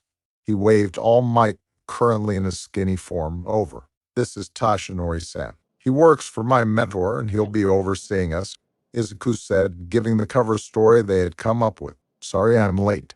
Got held up by a villain attack. Izuku rolled his eyes, knowing that wasn't the whole truth. Now, before we start, Ada's hand shot up. Yes. The online post for this event stated that we would have permission to use our quirks. Do you have documentation stating such authorization? Tashinori blinked, dumbstruck, before pulling out the authorization forms and showing them to Ada. I see. Thank you. One other question, though. Midoriya-san, you mentioned a mentor just now. I'm quite curious as to who that is. Oh yeah, you never mentioned that in school, Midoriya-kun, Uraraka stated. It's not often you see a middle schooler already taken under a hero's wing, Kuro, Tsuyu pondered. Shinso just huffed. Well, we're kind of keeping it under wraps at the moment, Izuku answered. He plans to reveal it publicly soon, and he wants it to be a surprise. I see. I suppose I can understand that. Ada responded. It kind of sounds like this mentor of yours is a well-known hero, Kiro, Sue mused. Can we just get started? Shinso huffed. Before Ada could reprimand him for being rude, Toshinori spoke up. Yes, it's probably best we get started. Don't want to keep you kids here all day now, do we? With that, the kids set about moving trash. For stuff that could be salvaged, they were moved to a nearby cart where they would be picked up later today by whoever had answered that ad, though Izuku had a sneaking suspicion who it was due to the responders' constant use of the word babies. For stuff beyond saving, they were moved to a dumpster All Might had commissioned. For the much heavier stuff, Izuku and Uraraka's quirks came in handy, so as Shinso come. Izuku began as he helped the purple-haired boy move a broken TV. I've noticed you don't seem to want to be here. Is everything all right? Shinso sighed. Look, I'm gonna be blunt with you. I only signed up for this thing because the less time I have to spend at that damn foster home, the better. Let me guess, quirk discrimination. Shinso looked away with a frown. What kind of quirk do you even have? Shinso glared at him before sighing. When someone responds to me, I make them do whatever I say. That's, yeah, I know. Villainous. I've heard it before. A really good quirk for heroics. Shinso froze, staring at Izuku as if he had just grown a second head, though with the nature of quirks, growing a second head probably isn't really even that weird. What? I mean, think about it. You could stop a hostage situation in an instant and force villains and criminals to surrender. Sounds like a pretty heroic quirk to me. Why, you're kidding, right? My quirk is villainous. No such thing as a villainous quirk. Oh yeah, then how would you feel if I used my quirk to force you all to clean this beach while I sit back and drink a lemonade? That's actually more akin to laziness than villainy. Oh, hold on. Does that mean you can control multiple people at a time? Izuku whipped out his notebook and started scribbling, much to Shinso's disbelief. Is there a limit to how many people you can control? Does the effect of your quirk get weaker with each person under your control? It would require a lot of mental strategy to control multiple people at once, especially if you have them doing completely different actions or have them work together to complete a single task. Maybe if Aizawa sighed, taking a long sip of his coffee. He was currently investigating Aldera's supposed #1 student, Katsuki Bakugo. The boy's record showed he had a powerful quirk and was a kind boy who had perfect grades and was constantly helping out his classmates. Overall, a model student. Upon further investigation, Aizawa did not like what he was seeing. Contrary to what his records stated, the boy Aizawa was investigating had a violent temperament, constantly threatening his peers with his quirk if he didn't attack them with it outright, calling everyone around him extras and stuff like that. Aizawa wasn't sure about his grades, though, since he wouldn't be able to take a closer look until he met with the Alder principal next Friday. One thing Aizawa did take note of, however, is that with each passing day, Bakugo seemed to grow more and more agitated about something. While he was trying to keep a low profile, Aizawa feared he may actually have to step in at some point to keep Bakugo from seriously hurting someone. There was another thing. A boy by the name of Izuku Midoriya. According to the files, this Midoriya kid had manifested his quirk late. Like really late. As in the day of the sludge villain incident. While Aizawa realized it may be the cause of him breaking his arm when he punched the sludge villain, he otherwise wouldn't have given it a second glance. There were pretty rare cases of supposedly quirkless people suddenly manifesting a quirk late in their life despite having an extra toe joint. 13 could attest to that. A couple of years ago, a supposedly quirkless girl in her homeroom had abruptly manifested highly acidic saliva while napping during study hall. Naturally, the girl freaked out, and they had to replace the desk she had accidentally drooled all over, and her shoes, and repair several floors. And another student was hospitalized after his hand was severely burned due to a combination of acid suddenly falling from the ceiling and recovery girl being on sick leave. From what Aizawa knew, the girl was now in her final year of Gen Ed, and Aizawa pitied the poor sap who tries to kiss her. But back to the topic at hand. Midoriya had been listed as quirkless for a majority of his life, and his records for Aldera were definitely suspicious in conjunction with the current investigation. Midoriya had enough write-ups from both elementary and junior high to make an epic out of it. From things like disrupting class, harassing classmates, stalking, and bullying. He had even apparently been written up for going to the nurse, which Ozawa was sure was illegal. On top of that, he was shown to have poor grades. This itself was made even more suspicious due to his recent transfer to Yamamori Junior High in Asahi, where his grades suddenly skyrocketed to the point that he was one of the school's top students academically. The discrepancy alone was enough for Ozawa and Detective Sakachi to obtain a warrant to seize Aldera's files and security camera recordings, which they would be unveiling during their meeting with the principal. All in all, this was going to become a serious headache. Tense so you thought you could avoid me, Quirkless. Ai hit the ground hard, blood gushing from her nose after Hirokone had driven her knee into it. She lay on the ground, shaking, before Hirokone kicked her in the stomach. Honestly, I wish my quirk didn't become less effective the more it's used on a person. I loved watching you look so terrified. But hitting you is just as satisfying. She lifted Ai by her collar and drove her fist into the side of her face. She was definitely gonna have a black eye tomorrow. Wish I could stay, but I've got gymnastics today. She threw Ai to the ground, where the blue-haired girl whimpered, curling into a ball. This was fun, though. We should. If you want a quirk so badly, then take a swan dive of the roof and pray for one in the next life. With that, as she turned and left, leaving Ai on the ground sobbing quietly. 10th Midoriya-chan, I've been wondering, Kiro. Tsuyu began as she helped Izuku shove an old fridge into the salvage cart. That was you at the sludge villain incident, right? You're the boy who broke his arm and chewed out death arms. Oh yeah, that was me. I've gotten better control with my quirk, though. While I agree that Death Arms was not acting accordingly as a hero, it was still incredibly reckless of you to endanger yourself like it. Spoke up. I'm more concerned with how you weren't charged as a vigilante, Kiro. Tsuyu spoke up, placing her finger on her chin. Oh, that. It's because my quirk only manifested in that moment. Izuku picked up some stray bits of metal. I was diagnosed as quirkless cause I've got an extra toe joint, but it seems I'm one of the rare few who manifest a quirk despite it. The moment I punched the sludge villain was the moment my quirk manifested. Since the type of thing can't be accounted for, the police and pros at the scene decided not to charge me. Right, I remember you mentioning you were a late bloomer. Uraraka spoke up. Shinso looked thoughtful. His icy exterior had thawed a tiny bit since his talk with Izuku. Well, you've all been working hard. Toshinori called as he walked up to them. How about we all take a break and grab a late lunch? My treat. I cannot ask that of you, sir, though I do appreciate the offer. Ida spoke up. Uraraka looked torn. Izuku could understand. While she technically hadn't told him yet, she was very much aware of her family's money situation. Nonsense, I insist. Consider it a reward for your hard work. Very well, sir, if you insist, I shall not argue. I'll go. Izuku stated. I guess I could go, Uraraka stated. Would it be all right if I got some takeout containers for my siblings, Kiro? I don't want them to feel left out. Of course, money is no issue. What about you, young Shinso? Sure, I'm in. The purple-haired boy shrugged.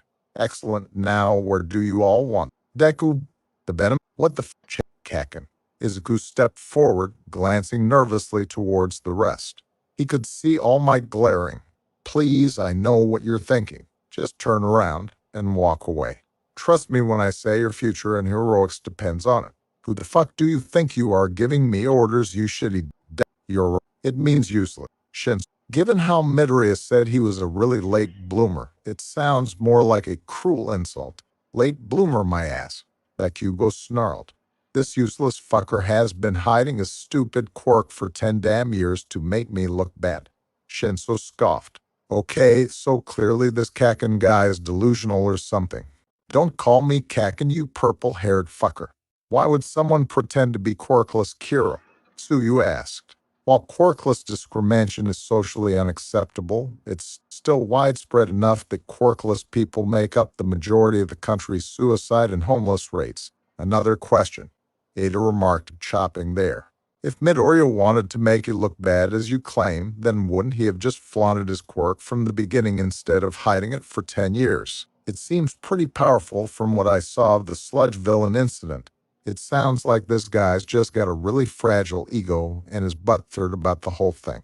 I'll show you fragile, you fuck. That Hugo screamed as he launched himself at Shinso. In a flash, Izuku had appeared in his path, swiping his hand with enough force to generate a blast of wind that pushed back Hugo away. Kaken, please, don't be an idiot. Just turn around and walk away. Young man. Toshinori stepped forward. You intend to go into heroics? Yes. You're damn right. Bakugo snarled. I'm gonna get into UA and be the #1 hero, you useless fucks. Anyone with half a brain can see that. TCHU, the #1. Please, Shinso mocked. You know why All Might is still #1 despite Endeavor having a much larger track record of villain defeats and stopping crime? Because people like All Might. He's friendly and approachable, unlike Endeavor. Even though he's one of the most competent heroes in the country, but that doesn't excuse the fact that he's an asshole to his fans. Honestly, with that attitude, you'll be lucky to even make it into the top 50. What did you say? Exclamation. Bakugo practically roared as he stomped toward Shinso. Shinso opened his mouth again, likely realizing he would have to use his quirk. Hey, calm down. Uraraka called as she quickly stepped in between Shinso and Bakugo. Look, I don't know what your problem is, jerk, but you. Out of my way, round cheeks. Bakugo slapped Uraraka to the ground with a medium explosion added to the mix. Izuku saw red. Toshinori-sen. The blonde-haired man blinked as he turned to Izuku. Don't interfere.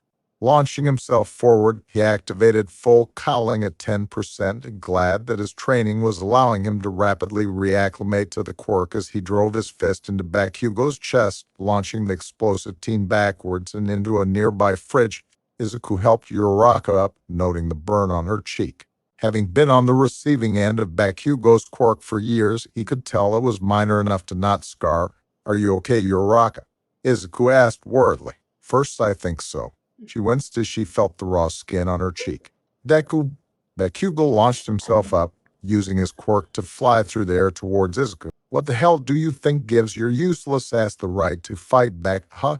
He threw out a large right hook, which Izuku effortlessly caught, coating his hand in blackwood for safety. Strange. Izuku mused. The danger sense aspect of my quirk hasn't activated once since you got here. Bakugo paused, leveling a glare at Izuku. The hell's that supposed to mean? He snarled. It means you're not a threat to me, Kaken. You worthless fuck. You should have just offed yourself years ago, you little. Bakugo blinked as the explosion in his hand fizzled out, along with Izuku's strength and blackwood. The hell? What's going on? I erased your quirk. Izuku tensed as he heard that familiar voice, turning to see a tired, hobo-looking man perched on the nearby railing, his eyes glowing red and his hair defying gravity. Who the fuck are you?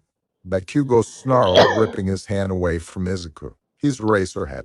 Izuku explained, seeing Shinso perk up in his peripheral vision. He's an underground hero with the ability to temporarily erase a person's quirk. Aizawa's mouth twitched, unsure of what to make of this kid knowing about him. I'm also a teacher at UA, Aizawa stated simply. Katsuki Bakugo. From my point of view, you harassed this group and even assaulted them with your quirk for no reason at all. I was putting these useless fucks in their place. Bakugo snarled. So that's harassment, bullying, physical assault, illegal quirk usage. What the hell's this shit? I use my quirk all the time! Exclamation. And Deku used his quirk to attack me just now. We have a form that says we can use our quirks, Kiro, but I'm not sure how much help it'll be here. Tsuyu pondered. Let me see the form. Aizawa took the form from Toshinori, studying it for a minute before nodding and handing it back.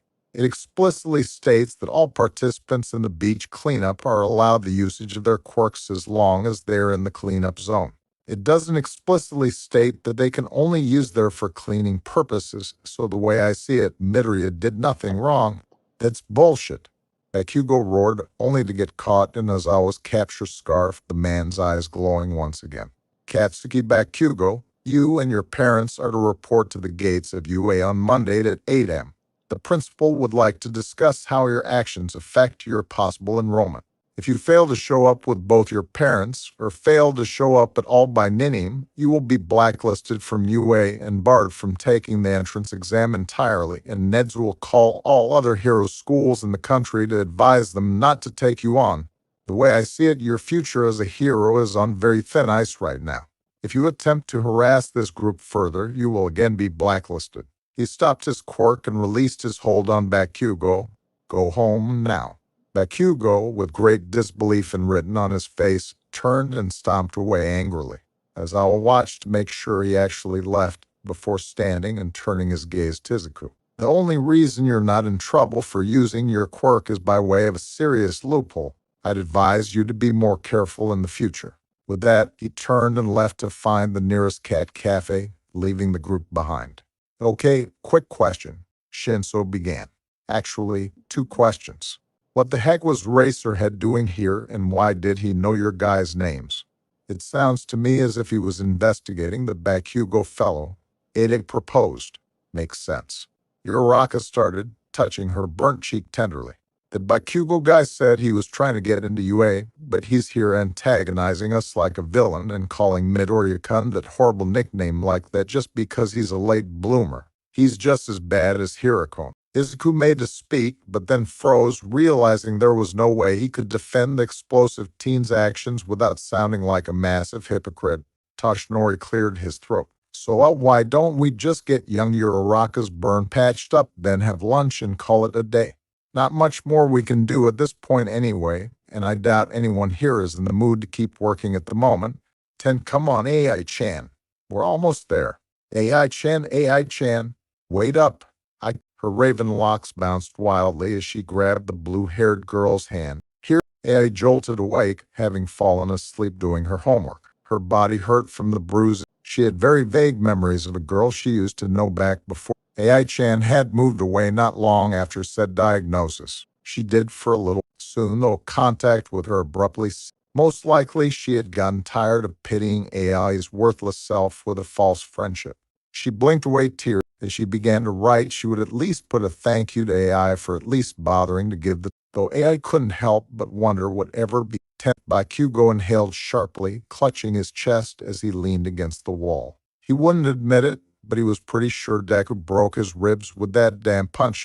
He pushed himself off the wall, making his way towards a nearby medical clinic, still fuming. The only reason he had gone to that shitty trash dump of a beach was cause one of those damn extras told him they had seen Deku there with a group of useless extras. He had no idea the damn hobo hero or those idiots were defending Deku, but he would show them. He was going to be the #1 hero, then he would finally put the shitty Deku in his place once and for all. So what should we do now? Uraraka asked as they had finished their meals. They had decided to have lunch at a nearby sushi restaurant, where Toshinori told them to eat as much as they wanted without worrying about the price. Though one of the chefs complained about the massive amount of food Izuku and Uraraka had ordered. Now they were wondering what to do since they had decided to leave the beach cleanup for the day. I've heard that there's a nearby shopping mall, Kiro, Tsuyu suggested. Sure, Uraraka spoke up, but I can't spend too much.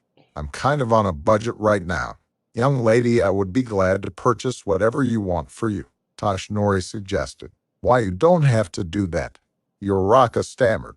Nonsense, I honestly have more money than I know what to do with, so I don't mind. I shall come too. Ida spoke up. I am in need of some new shoes anyway. Any excuse not to go home is fine by me. Shinso sighed. I'll go, Izuku sighed. Though I gotta warn you guys, I have kind of a history with malls. What kind of history, Kiro? The kind that I hope is just really coincidental. With that, the group made their way to the mall, splitting up with the promise of meeting back up at around 4. As Toshinori went to the bathroom, Izuku sat beside Uraraka to chat. I really hope Haji-san's okay. Uraraka sighed out of nowhere. I've always kind of worried about her, you know. And after meeting the Bakugo prick today, we were in the same class in elementary school too, but she was kind of the same back then as well, always shrinking away and aviating people, acting like she didn't belong. I tried talking to her, but she'd always run away. Heck, our elementary school nurse took to waiting at the entrance because Haji-san never went to see her on her own, always apologizing for wasting time and resources and stuff like that. So Hirokon bullied her back then too. No, that's the thing. We never even met Hirokon until we started junior high. She had injuries before she came to school. I think she's being abused at home. Did no one think to call the police? Izuku could feel his anger rising. The principal did multiple times, especially when Hirokon started targeting her. He acts as the principal for both the elementary and junior high. They always brushed him off and never took the reports seriously. He had to stop trying altogether after the chief of police threatened to arrest Haji-san for making false accusations, even though she never said anything about Hirokon's bullying. I think Hirokon's parents have most of the police force in their pockets. Izuku felt his chair crack as he clenched his fists, his blood boiling as he made a note to inform Sakachi. Uraraka. They both, you two, a voice that was but you this, Himeko Toga. Izuku muttered. There was a gasp, and the arms around Izuku and Uraraka tightened. You know who I am? Toga's voice was giddy and cheerful. That makes me so happy. I think the police have been Uraraka, don't panic, but this girl is a serial killer. Uraraka's face paled as Toga's arms tightened around them once more. Why, hey, that isn't fair, Toga whined before pushing them both away. I haven't killed anyone. Maybe the thought crossed my mind a few times, but I swear I only leave non-fatal wounds. Just enough to cover them in blood and get my fill. I don't know why the cops keep saying I'm a murderer. Izuku got a good look at her face and saw that she looked genuinely upset. She hasn't killed anyone, Izuku thought. In the original timeline, she did say it was a few months after her breakdown that she actually started killing people. Though, considering that story came from a mentally unstable teenager, it's kind of hard to tell what's actually fact and what she thinks is the truth. But if she seriously hasn't killed anyone at this point, maybe it's not too late to keep her from turning to full villainy. Toga-san, a question. Do you really want to hurt us? I'm not hurting anyone, silly. I'm giving them all my love. She reached into her sleeve, pulling out a knife. I want to give you two all my love too. Uraraka grabbed his arm. Midoriya-kun. She squeaked. Why though? Why are you so insistent on giving people your love? Not everyone will want to love you back. Doesn't matter. She cooed. I'll be happy knowing that they know I love them. So this is how you tell people you love them. Your parents must find your methods very interesting. Izuku knew he had hit a sore spot when her cheerful grin became a grimace. He just needed to keep pushing. What's with that face, Toga-san? Haven't you given your parents your love too? Enough, stop talking. What's wrong? It's just a simple question. Surely what your parents said on the news after you attacked that boy in your school was just a mean joke, right? Surely they don't truly think you're a monster. Midoriya-kun, don't antagonize the serial killer. Uraraka squeaked. She flinched when Toga jerked her knife, threatening. I told you I haven't killed any. Toga-san, your parents never. S.H. Shut up. I know a lot of things, Toga-san. Things I probably shouldn't know. He leveled. Have you ever heard of blood? Her confused glare. A lot of blood quirks alter their users' bodies in a way that they need a healthy diet of blood in order to remain healthy. Going long periods without consuming proper amounts of blood can lead to psychosis and a borderline obsession with blood. That's what happened to you. Your parents forced you to neglect your body's needs and it caused you to snap. Honestly, I'm impressed you managed to hold out for so many years, considering most victims of blood starvation go crazy within a year. Why are you telling me this? Because I want to help you, Toga-san. You may not realize it, but you're sick. I don't need help. I'm perfectly normal. Izuku winced as he felt danger sense pulse briefly before going silent. Did you know that a lot of stores sell blood for people who need it in their diet? Your parents probably knew this, but never told you. You're a victim, Toga. That's why I want to help you. Nobody's ever tried to help you, have they? Not your parents, not your school, not your quirk counselor. I never had a quirk counselor.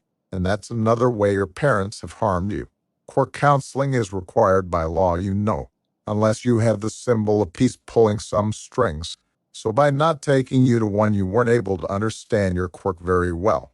Transform right.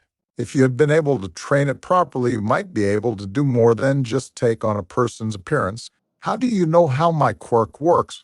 I already told you I know a lot of things. That's why I want to help you. I don't need help! Exclamation. Danger sense flared as she lunged at him, face contorted in anger as she swung her knife wildly, Uraraka screaming as Izuku effortlessly dodged the strikes. Anger had made Toga sloppy. What's your problem, huh? Why are you so insistent on prying into my own matters, huh? Why do you even know so much about me? Izuku caught her arm, holding her still as Toga struggled. Because I care. Toga's expression turned from anger to shock as she stopped struggling. Your parents never cared for you. The people at your school couldn't see that you were suffering. You act like someone who enjoys hurting others for the sake of love, but deep down you're just a lonely, confused girl who was dealt a bad hand in life. That's why I want to help you, Toga, because I've suffered too. I know what it's like. You don't know anything. Toga snapped, pulling out a second knife and trying to stab him with it. Izuku caught that hand too.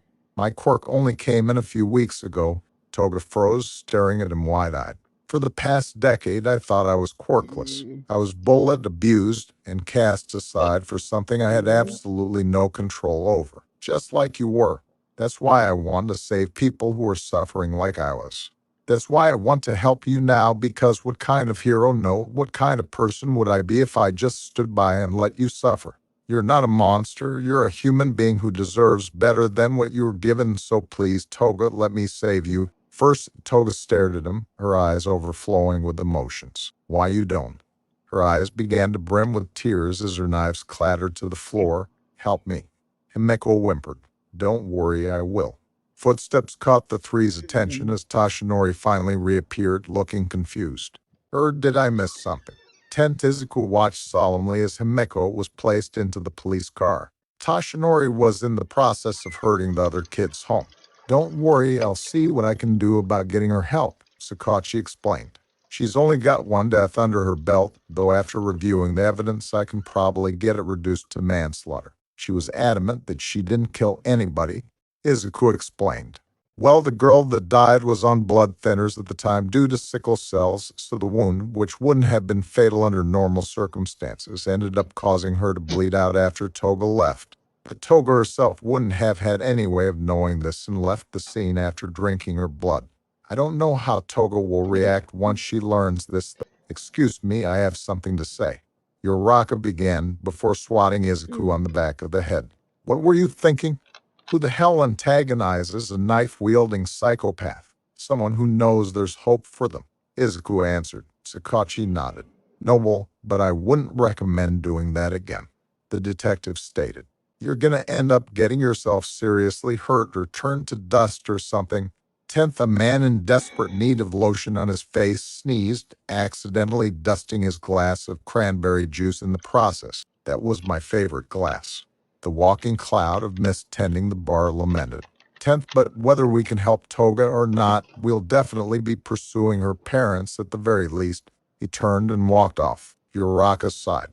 We should go find a train home before we have to test you for some kind of danger magnet quirk. Honestly, with all the stuff I go through, it wouldn't be that surprising. Izuku mused. Listen, Uraraka, I need your help. Do you know where Haji-san lives? Afraid not. Izuku sighed. In that case, I've been really wanting to talk to her. Do you think? Of course. I've always wanted to help her, but had no idea how. I was hoping I could do something when I became a hero. Izuku found it odd, as Uraraka had never once mentioned Haji-san in the original timeline. The problem is that she's always closing herself off and flees like a scared mouse when you try to talk to her. Monday. Izuku said. When we see her on Monday, we'll both let her know that there are people who care for her, even if I have to break Hirakone's jaw in the process. As tempting as that is, I already told you she has connections. Izuku promptly jabbed a thumb towards where Sakachi had gone. So do I, Tashinori sighed as he walked up to Sakachi, having just managed to get the rest of the kids off to home. Honestly, I'm starting to wonder if young Midoriya has some kind of danger magnet quirk we don't know about. Maybe so. Sakachi chuckled. Need anything, Tashinori? I was wondering how things were going with this Dr. Garaki guy. Sakachi sighed. Unfortunately, it's not that simple. Dr. Garaki is one of the most well-known and acclaimed doctors in the country. Damn, really? I don't like it either, but there are rules and regulations for a reason. Just boss problem. Big problem. The only sample of the perfected quirk-destroying drug has gone missing. Chisaki froze, leveling his eyes at the terrified underling. What, that was the only sample of the drug Chisaki had managed to perfect? It had taken up a majority of the group's funding just to make that one sample. Without any further funding, the Shy Hasekai wouldn't be able to create more of the drug, and Chisaki hadn't had time to craft an antidote to the perfected drug before it was stolen, so if it fell into the wrong hands, we found this in the lab. The underling held up an empty vial, a tiny hole poked through the top as though someone had stuck a syringe in. Did you think to check the cameras? Chisaki snarled. The cameras have been down for maintenance all day, boss. Whoever stole the serum must have known and taken advantage. We couldn't find any evidence of. Chisaki yelled in primal rage as he slapped the underling, who promptly exploded into gore as the Yakuza leader stormed down the hall, yelling at his underlings to tear the place apart to find that damn drug. Inside her bedroom, Eri trembled under her sheets. Clutched in her tiny little hand was a syringe full of red. Chapter 8. It's nice to finally meet you, Midoriya-kun. Nezu spoke cheerfully as he poured them some tea in his office the next day. Although I suppose that for you we've already met. To be fair, sir, it's you have a tendency to be completely unpredictable even to people who've known you for years, so I have no idea how this meeting is going to go. Nezu promptly cackled. Well then, it seems I'm doing something right. The doc/bear/mouse pushed a cup of tea towards Izuku, who took it tentatively. I must admit, I'm quite intrigued by your circumstances, Midoriya. While it's well known that quirks are bullshit, using one to jump backwards in time is still quite unheard save for a few exceptions. I once met a girl who could send someone's consciousness back in time, but only for an hour, and any changes you made didn't stick. Still, it was very cathartic exacting my revenge upon those foul humans who experimented on me. But enough about me. You've written down a list of future events we should be aware of, correct? Yes, sir. Izuku pulled out a binder. I made sure to include as much detail as possible. I hope we can sort things out. Hopefully so. However, fate is a fickle thing. If you try to subdue it, it fights back more ferociously. People like Sir Nighthigh are adamant that the future cannot be changed. I've proven him wrong before. We just have to hope that wasn't an isolated event. True, true. Now, there is another matter. All Might told me you like to analyze quirks. Would you happen to have some of that analysis with you by chance? I always keep a notebook or three on me, Izuku said, pulling out the quirk analysis notebooks he brought with him. May I? Nezu held out a paw, and after a moment's hesitation, Izuku reluctantly handed a notebook over. Nezu spent the next 10 minutes looking through the notebook thoughtfully, giving the occasional cackle. Finally, he set the notebook down. Midoriya, when you begin UA, how would you like to study under me personally? Your analysis skills are quite impressive for someone your age, time travel aside, and currently you're the second-ranked student academically at Yamawari Junior High. Let me show you. Is that even legal? Who Who cares? cares? I'm the I'm the principal principal of of you, UA. Adot. Ned cackled as he slid a UA. sheet of paper towards Izuku, who looked at it tentatively. 1 Cthulhu U, E2 Izuku Midoriya, E3 AI Hirako, a 4 AI Haji, a 5 Achaku Uraka. I think that Yu-san is in my class. She was the girl with the cloak and tentacles who never showed her face. She was always shuffling about and speaking slowly, but apparently her quirk, Deep One, gave her limited stamina when she was dry, so her slow movements were an attempt to conserve it, but also gave her a heightened intelligence among other abilities. She was also extremely self-conscious about her face and refused to show it. Sir, I think Ryuzan mentioned wanting to go to UA. Why not take her on as a student? She's ranked higher than me. Yes, Cthulhu, you did submit an application. However, it was for the business course. Apparently, she really likes books and wants to open a bookstore in the future. But what about the others on this list? Honestly, if Hirako-san does get in, she would be on strict probation.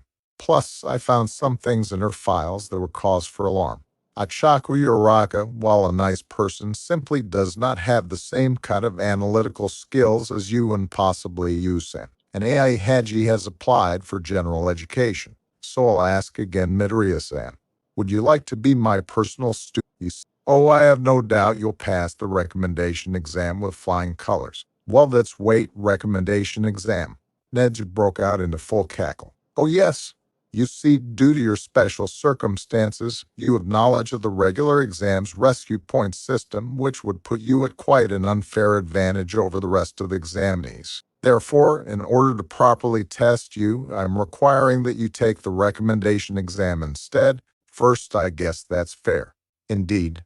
So, will you accept my offer? Sir, you're one of the smartest beings in the world. I would be honored to become your personal student. Izuku finally replied, taking Ned's paw and shaking it. X. In an empty UA classroom, an ugly yellow sleeping bag shot up in a sudden panic. 10th in an undisclosed location, a quirk-loving man with no face suddenly shivered. 10th in the Never Hero Agency, a large, flaming man suddenly looked up from his paperwork. Why do I hear boss music? 10th, now then, before we wrap this meeting up, is there anything you'd like to discuss? Nezu asked. Actually, sir, I was hoping to discuss Katsuki Bakugo. Oh, you see, while he and Hirokon are both cruel, quirkiest people, I was actually able to see Kaken become a better person in the previous timeline. And while Hirokon seems to just be a cruel person in general, Kaken just has a massive ego, and Aldera's influence certainly didn't help, so I'm hoping you at least give him a chance. Midoriya-kun, are you aware of the butterfly effect? Unfortunately, Neji nodded sadly. So you're aware that the actions you have set forth may very well paint a bleak future for Bakugo. I want to at least take the chance, sir. I was able to get a Miko Toga help, wasn't I? Indeed. I'm currently looking into her case right now, and Sakachi is making moves to arrest her parents. I must say, Midoriya, you've certainly gotten his hands full, he cackled. I was planning on letting Bakugo into UA anyway. Like you said, his behavior isn't entirely his fault. However, it will be on my terms. That's good enough for me, sir. 10th Izuku stretched as he made his way towards the train. The meeting with Nezu had gone better than he expected, the rat even stating that he would be one of the sponsors needed for Izuku to get a provisional license. He could only hope that things would go smoothly from here on out. I'm still I'm still interested in this story, so we're gonna continue this shit because I'm loving it.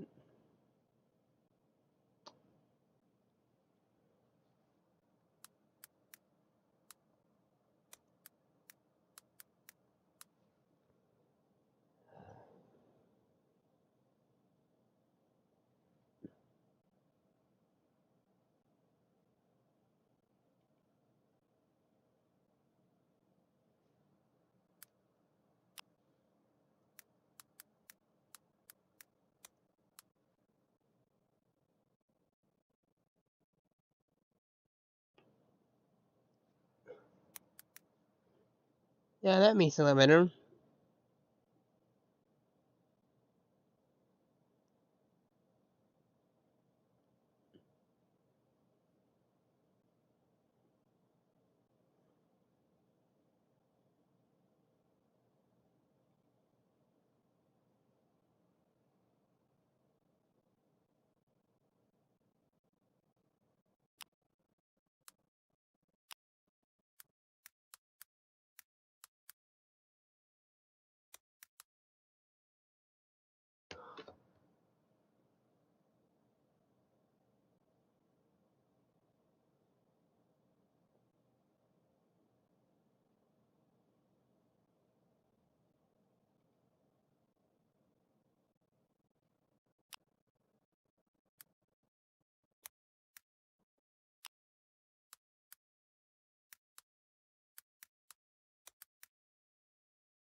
Okay, let's continue then.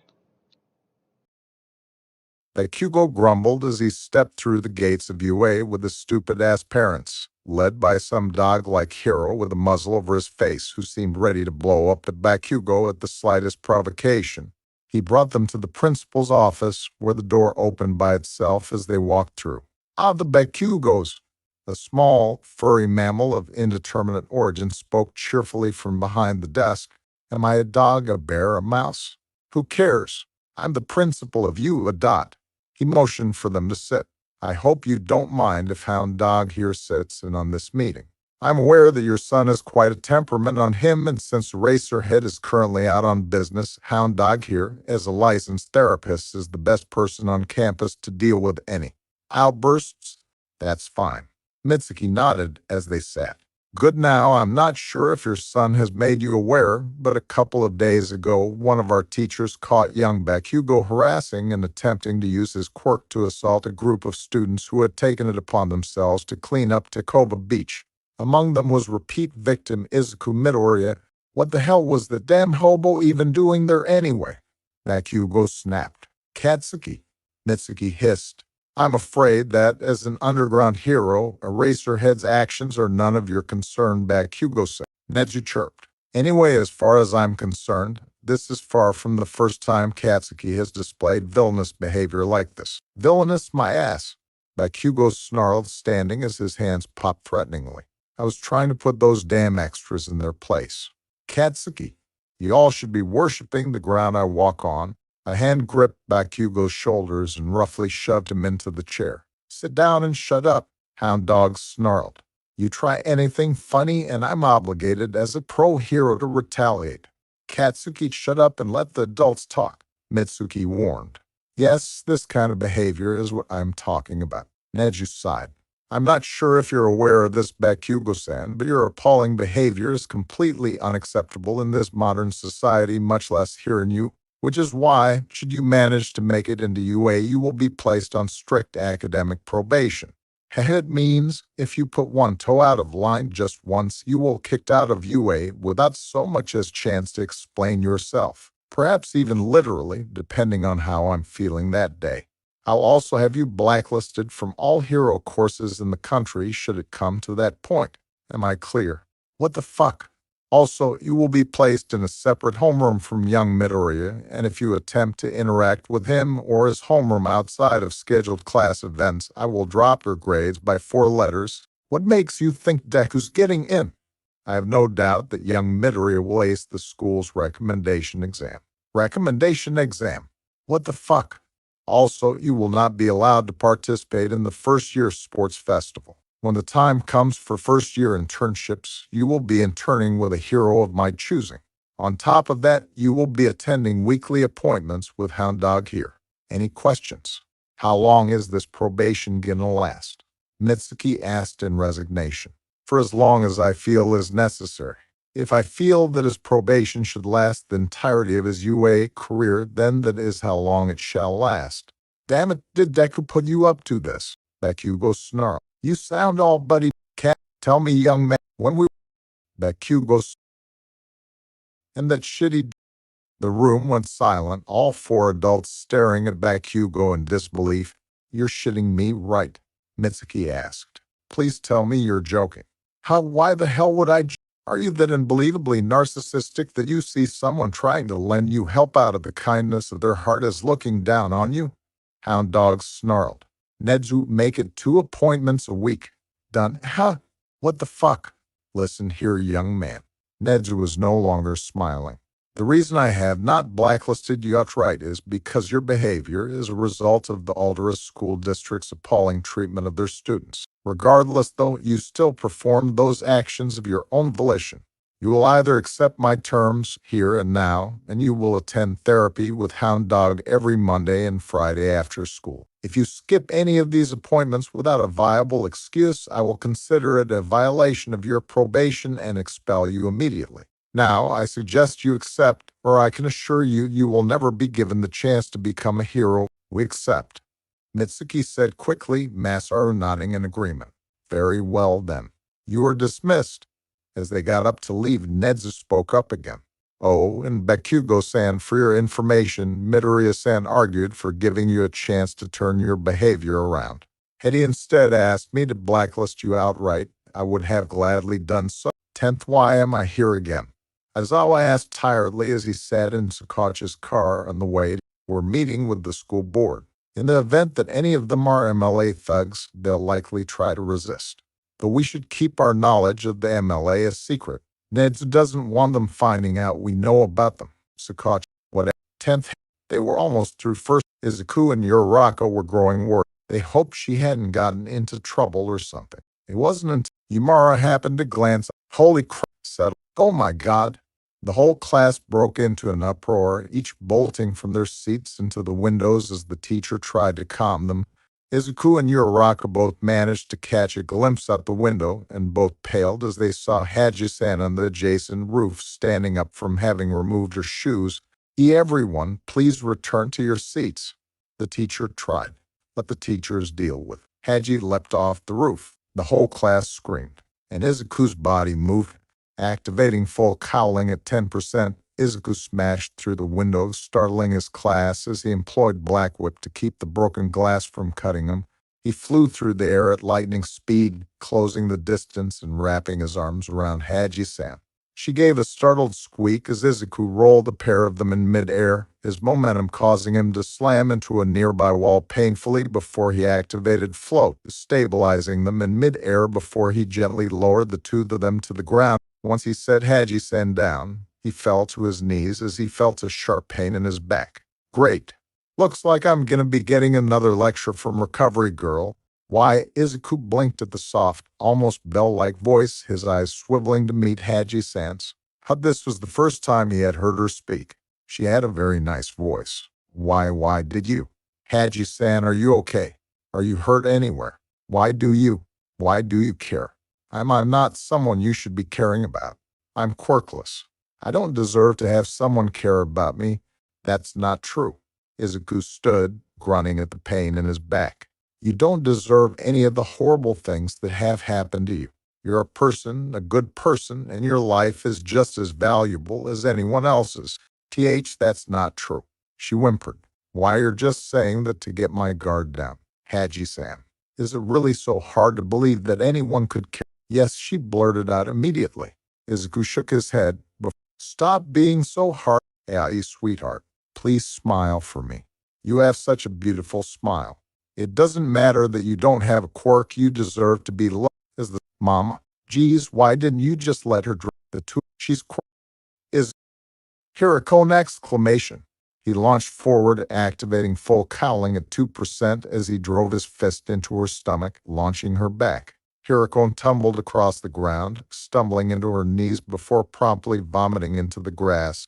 Do you seriously? Who? Who? She wiped her mouth, leveling a death glare. Who the fuck? Her hair. He breathed in and found what? Corpses. Asui is everyone. He turned and saw a single. No is. Her eyes were like her horn. A shadow. Such a fascinating quirk. No. But I believe you have one far more worth my danger. No, Izuku threw out a punch next to him, and the horrible vision vanished as Hirokon flew across the yard. Her quirk. I can't breathe it in, Izuku thought as he wrapped Black Whip. AI Hirokon Cola. Quirk. She can transform her hair into a gas that, when breathed in, causes the victims to hallucinate their greatest fears. This quirk. You bastard. Hirokon coughed, struggling up. First, I'll ruin you. I'll fucking ruin you. Do you hear me? As she froze as Aizawa, Hirokon clutched head. Everyone watched, and she stopped clutching her head as she shakily looked up. AI's voice, AI changed, and no, Hirokon, Aizawa. Hirokon jerked, eyes rolling back into her skull as blood sprayed from her nose before she collapsed to the ground, unmoving. This just got a lot more complicated. Sakachi sighed. Chapter 10, 10's Years AGO: I'm sorry, Mrs. Uzumaru. We've tested your daughter over 7 times, and all the results have come back the same each time. We've x-rayed her as well. Little AI has an extra joint in her pinky. The black-haired woman sneered, but didn't. Mama, don't. AI tried in vain. Shut up, the woman snarled. How dare you describe? She shoved AI into their family's limo. First you associate with that lower middle-class quirkless runt, and now this. How dare you? AI whimpered, clutched one with AI chant. Ever shy blue-haired girl It was quite funny how the two of them had met just a year ago. AI was somehow, "Hi," AI said quietly. "Did your daddy hit you again?" AI nodded quietly. AI hated AI's dad. He was always drinking and being so mean to AI. From what AI had gathered, AI's parents were married once but stopped being married shortly after AI was born, so AI lived with her mother but had to stay with her dad while her mom was in the hospital because there wasn't anyone else to take care of her. AI's mother was a very frail woman but was so kind, unlike AI's jerk father. AI didn't know what to do. When she told her parents that AI's daddy was hurting her, they only say that the quirkless freak deserves it. "I saw Mommy the other AI, AI gasped. "Oh, wow, the doctor people say." AI smiled. "That's great." AI gasped. "I'm so sorry, AI. Why are you apologizing? It's not your fault. And besides, it's not like either of us want to be here." Despite her handwriting needing some work, AI had inherited her mother's talent for writing and had expressed an interest in being a writer just like her mother when she grew up. AI, on the other hand, wanted to be. She was already one of the smartest kids in her school after all. Why not put that intelligence to good use? When AI had explained her dream to her parents, they were furious, telling her that her future was in running their family's company and that she didn't have any say in the matter. Her mother punished her severely that night. Besides, AI continued with a bright smile, "it just means that we can be quirkless together." She grabbed AI's hands brightly. "Now come on, let's go play." 10th Eye's parents had to have some shoes custom made for her. Regular shoes were too tight for her feet, and they didn't want her wearing those red shoes that AI wears. Apparently, some company called Detnerat had a monopoly on quirkless shoes in Japan since no other company wanted to dedicate themselves to making shoes for a population that was slowly dying out anyway, and only made them in those bright, easily recognizable red shoes for some reason. And ordering some shoes from overseas would have taken longer than they would have liked when they knew a guy whose quirk let him tailor shoes quickly. She wondered why the company was so insistent on making quirkless shoes recognizable, though. 2 months later, "I'm moving away." AI jerked, turning to AI with wide eyes. "The raven-haired girl, why? Mommy and Daddy say we have to. I asked if we be, but you're the only friend I have. Please don't go." In truth, neither of them really had much. While they had jerks, AI yelped when AI, "Don't worry. Even if we're far apart, we can still call each other AI-chan, and no matter what, we'll always be best friends, K." AI practically yelled, her eyes shining with fierce determination. "And when your mommy gets out of the hospital, you can even come there." She had 3 months. AI Uzumaru, or rather AI Hirokon, as she had been since her parents had had their family name legally changed, sat in the back of her family's limo. When she asked her parents why they had their name changed, her mother simply huffed and said, "Was she talking about AI? Why wouldn't she want AI?" The limo pulled up to a strange-looking warehouse. They went in. He had his face hidden. AI wanted to ask what was going on, but before she could, and nearby, the boy looked like he was in pain and was clutching. "Come, Yuga, let's get you home and work on getting you some support." The MS, the doctor, "Go in AI." Her mother commanded, "Mama, what's going on?" AI asked, starting to feel uncomfortable. "You're going AI. How, what do you just?" The woman snapped. Is AI-chan getting a quirk?" The woman, "No AI that run is, and no AI step. I don't want it." The woman, "This is not your choice. You're going to be the daughter we want you to be, and stop this stupid game of yours." Make quirk. She can inflict unbearable pain on a person by staring at them. The pain is said to be so intense that a person is unable to lose consciousness while under the quirk's effects. She regularly uses this quirk to Mrs. Hirak, the doctor said nonchalantly as he looked through his eyes. Mother stopped her. AI trembled as she looked around the door. "Well, the girl gasped, backing up against the door in fear as a white-haired man in a suit walked out of the shed. "Your parents have told me quite a bit about you." "And no," the girl whimpered, tearing up. "I don't want a quirk. I don't want it." "Oh, now don't be like that. This is a very special quirk. It's two quirks fused together so your body can better handle it." As he walked closer, AI panicked, turning and trying to wrench open the door. It was locked. The first part of the quirk will let you create a hallucinogenic gas that conjures up the victim's greatest fears. The man explained, amused at the utter terror this child was going through. The second part is a special one that my friend the doctor worked very hard on. It will get rid of that rebellious attitude your parents complained about. He grabbed AI by her neck, the little girl shrieking and writhing in mortal terror as he placed his hand upon her forehead.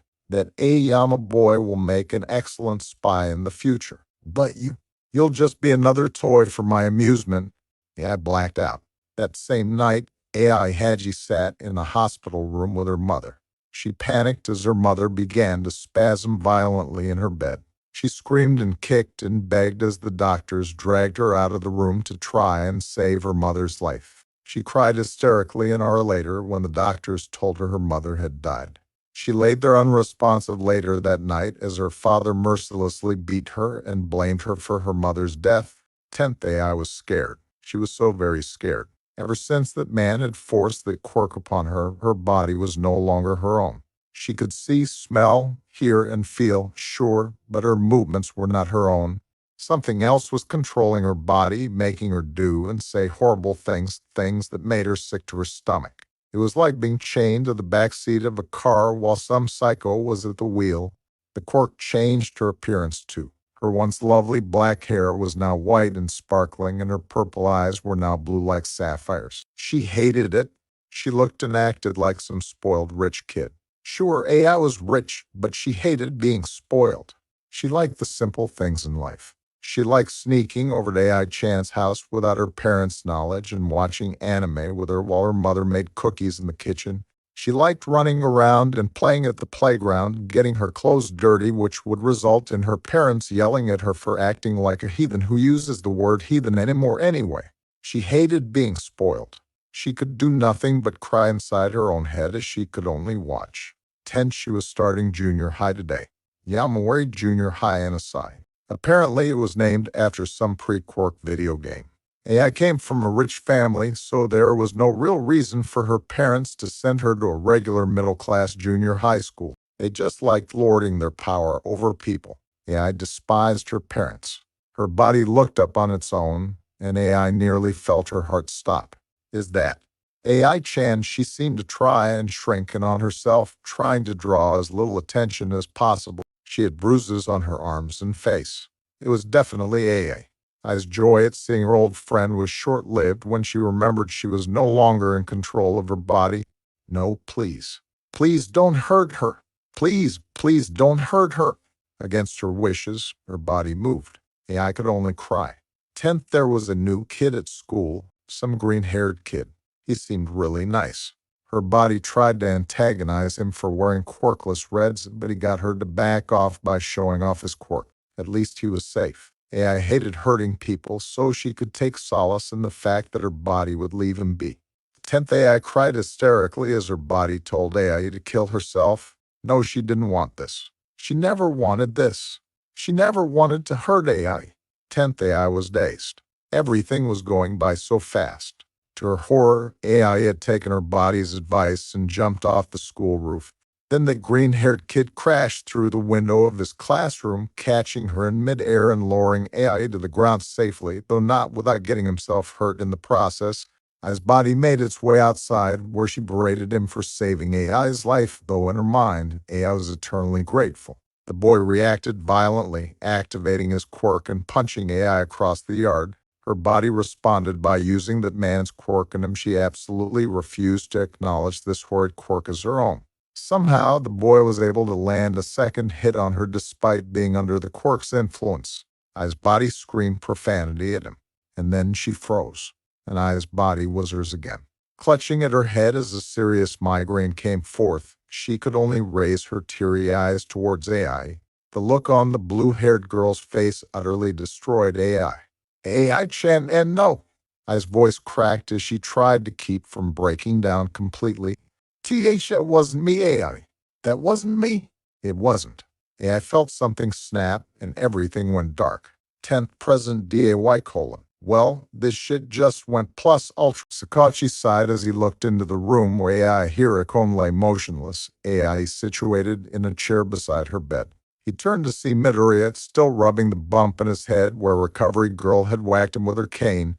Every time there's trouble recently, you're somehow involved, Midoriya. Eraser wanted to talk to you about that after this, by the way, but back to the topic at hand. We've arrested Hiruko's parents for overwhelming evidence of child abuse, and from what you've told us of Haji being abused herself, plus his response when we called her dad, we're moving to arrest him as well. His response, he said, quote, whatever the disgrace did, just punish her as you see fit, and I'll deal with her when I get home. Sakachi shook his head. Anyway, Eraser and I couldn't find any evidence of her parents being involved in the MLA.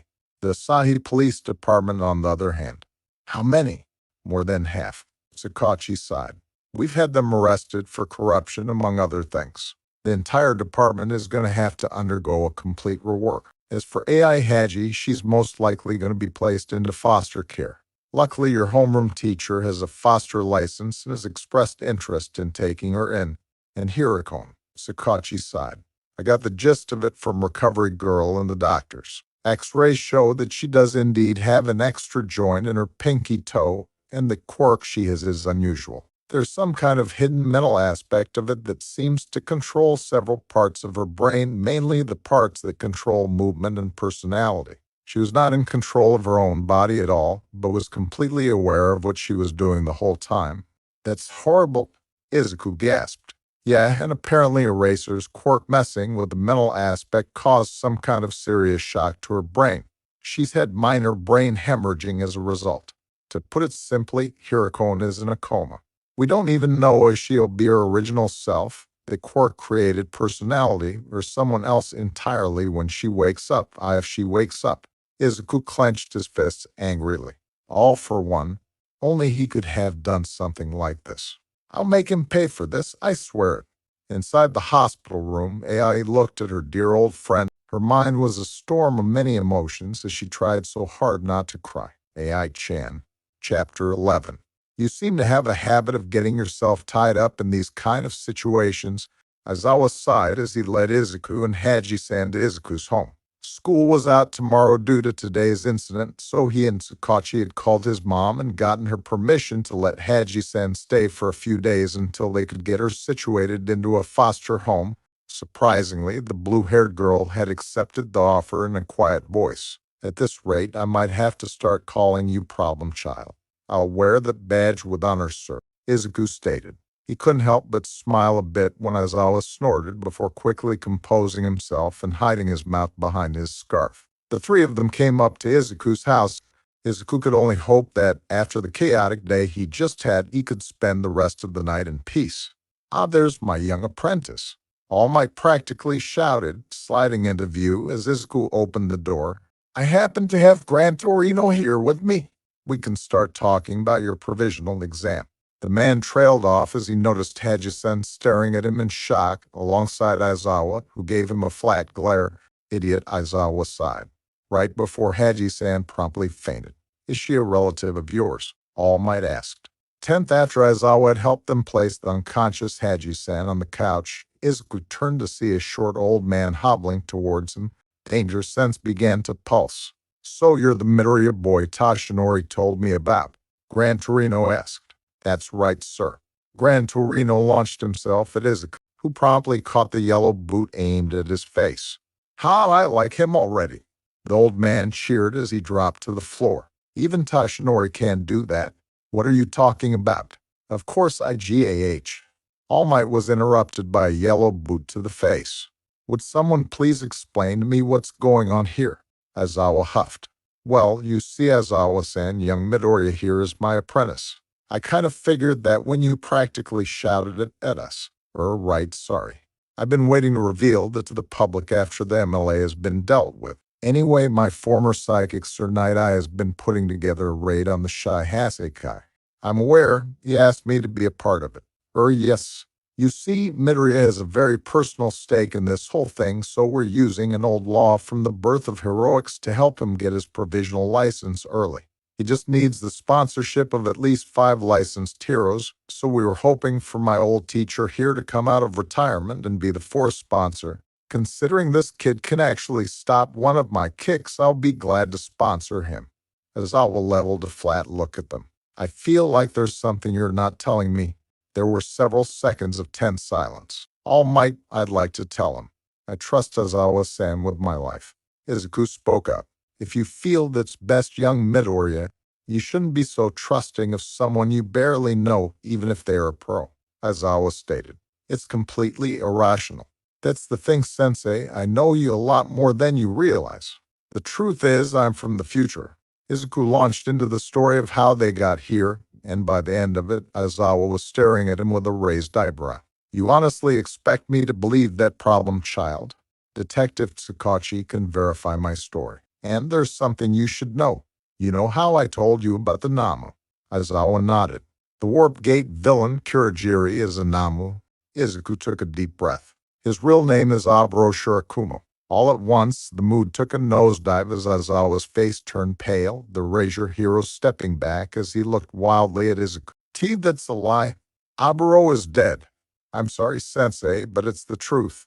The disaster that killed Shirakumo, it was orchestrated by All for One and his underlings. Why though? What would this All for One guy want with a quirk like Cloud? That's the thing, Sensei. It wasn't Cloud they were after that day, it was Erasure. Aizawa froze as he processed this information. Then he turned and stormed down the hall and into the bathroom, slamming the door behind him before they all heard his scream of despair and frustration. Izuku flinched. He had never seen the normally stoic and unflappable Aizawa like this before. A small squeak caught his attention, and he turned to see Haji-san on the couch, staring at them wide-eyed. How long have you been awake? Izuku asked. She avoided his eyes, and that was answer enough. She had heard everything. Haji-san, what you heard just now, you can't tell anyone. She sat up, hugging her knees to her chest. It's not like I talk to many people anyway. She spoke in a barely audible whisper. Nonsense. You don't have to tell us anything if you don't want to. Izuku tried. Shortly after Ai-chan moved away, this boy started wanting to hang out with me.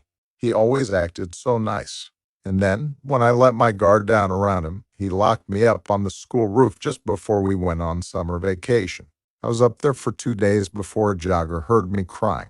The only reason I didn't die of dehydration was because there was a water fountain up there. I tried to avoid people as much as possible since then. That's horrible. It wasn't even because I'm quirkless either. He just did it because he thought it was funny. Young Haji. All Might began. If you heard Midoriya's story, then you know about One for All. It is a quirk perfect for heroism. If I were to offer it to you. I don't want it, she yelped immediately, hugging her knees tighter. First, I don't want to be a hero. And even if I did, I still wouldn't take it. That All for One guy gave Ai-chan the quirk, didn't he? Look at what it did for her, Haji-san. Izuku reached out to her, only for her to flinch away. Izuku pulled her hand back. First, my apologies, young lady. I didn't mean to upset you. Well, since we're all in the know now, I might as well get this over with. Gran Torino sighed, turning to Izuku. Kid, is Nana really in that head of yours? She is, Izuku confirmed. And she's saying something about apple cider vinegar and a quirk dolphin. Gran Torino sputtered. Wait, what's this about marshmallows? All right, Nana. All right. For God's sakes, I thought we agreed to bury that. The elderly man shouted, red-faced. This is honestly the first time in my life I've seen you flustered, Gran Torino, All Might muttered, and that terrifies me. They all jumped as Aizawa came out of the bathroom, stumbling into the living room. Okay, I've decided. The man said, I'm going to sponsor you for your provisional license. How seriously? Honestly, at this point, it's the most rational thing to do. The only reason you didn't get in trouble for using your quirk on Hirokon is because me and Tsukauchi didn't see it happen. If you keep going on like this, you're going to get arrested, so we might as well get you that damn license. He leveled a glare at Izuku. Just promise me that you'll put this All for One down for good. I promise, sir. This is good. All Might commended. I'll call Night-Eye tomorrow, and we'll work on setting up your exam. Let's just hope it falls on a day I don't have class. Class. Izuku asked. I thought you didn't start teaching until next year. Well, I'm actually the one taking the class. This big oaf thought he was just going to waltz into UA and start teaching with neither a license nor past experience. Gran Torino snapped. I wasn't having any of that shit, so I kicked him until he agreed to study for a teaching license. At least someone connected to All Might has common sense. Aizawa sighed, turning to the couch. Hachi, the girl squeaked. If you have any essential items at home, let me know now, and I can take you to get them tomorrow. And no, Hajisen said quietly. Everything I really care about is in my backpack. I wanted to have them with me when. She trailed off. All right. We can work on getting you some new clothes tomorrow. First, I do have a question, though. Yes, why is All Might smoking? All eyes turned to All Might, who was indeed smoking. Crap. In a puff of or I can No, don't you dare. Haji fainted. Are you sure you're I'm pretty sure. Toshinori. She paused, blinking at the group of so who's staying for dinner? 10th NGH. What the hell? A green-haired man shouted as he was pinned down and handcuffed. Namuhimoto, Sakachi began. You're under arrest for the physical, mental, and emotional abuse of your daughter Ai Hachi. What? The Asahi police may have turned a blind eye to your crimes, but I can assure you that's no longer the case. Damn it, let me go! It's not my fault that Disgrace doesn't have a goddamn meta ability. Sakachi paused. What did you just say? I said it's not my fault she doesn't have a quirk. Light Sakachi narrowed his eyes, turning to the officer. Let's go. We have a warrant to search his apartment. 10th AI sat quietly on the couch, having refused the spare bedroom because she felt she was taking up enough space, despite Mrs. Midoriya's insistence that she wasn't. As she had no spare clothes with her, she was dressed in some of Izuku's old clothes, a pair of shorts and a t-shirt that said dress pants. An empty bowl of curry sat next to her as Izuku approached. Hi, Haji-san. He tried.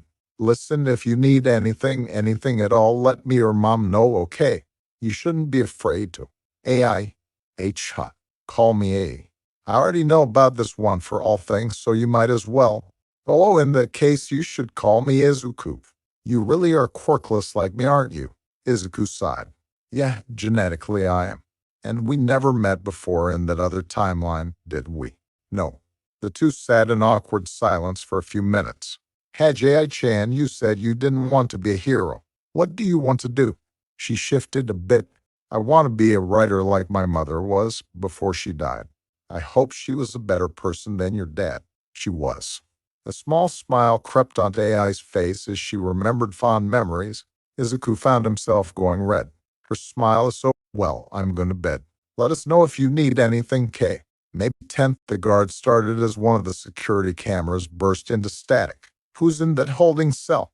The Hiracones, I think. His partner responded, get someone down there. A group of armed guards rushed to the cell, finding the door unlocked but not opening.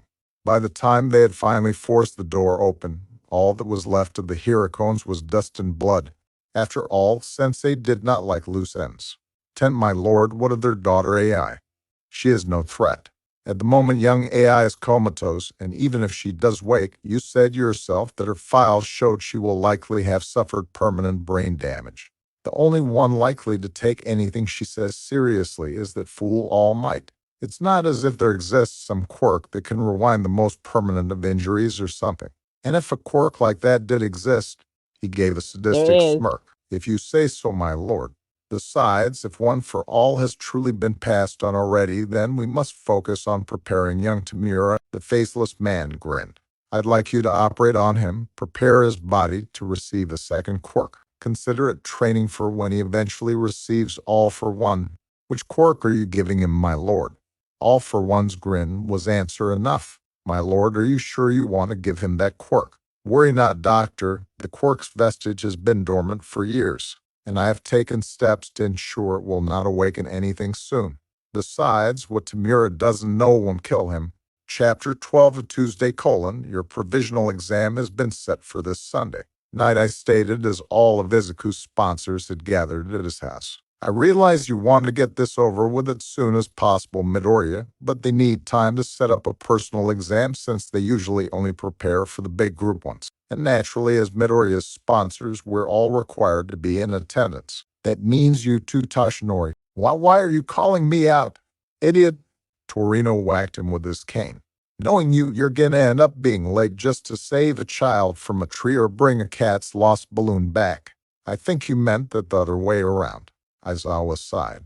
No, that was actually pretty accurate, Toshinori replied in embarrassment. Aizawa opened his mouth to ask, then stopped and shook his head. You know what I don't want to know. On to other matters.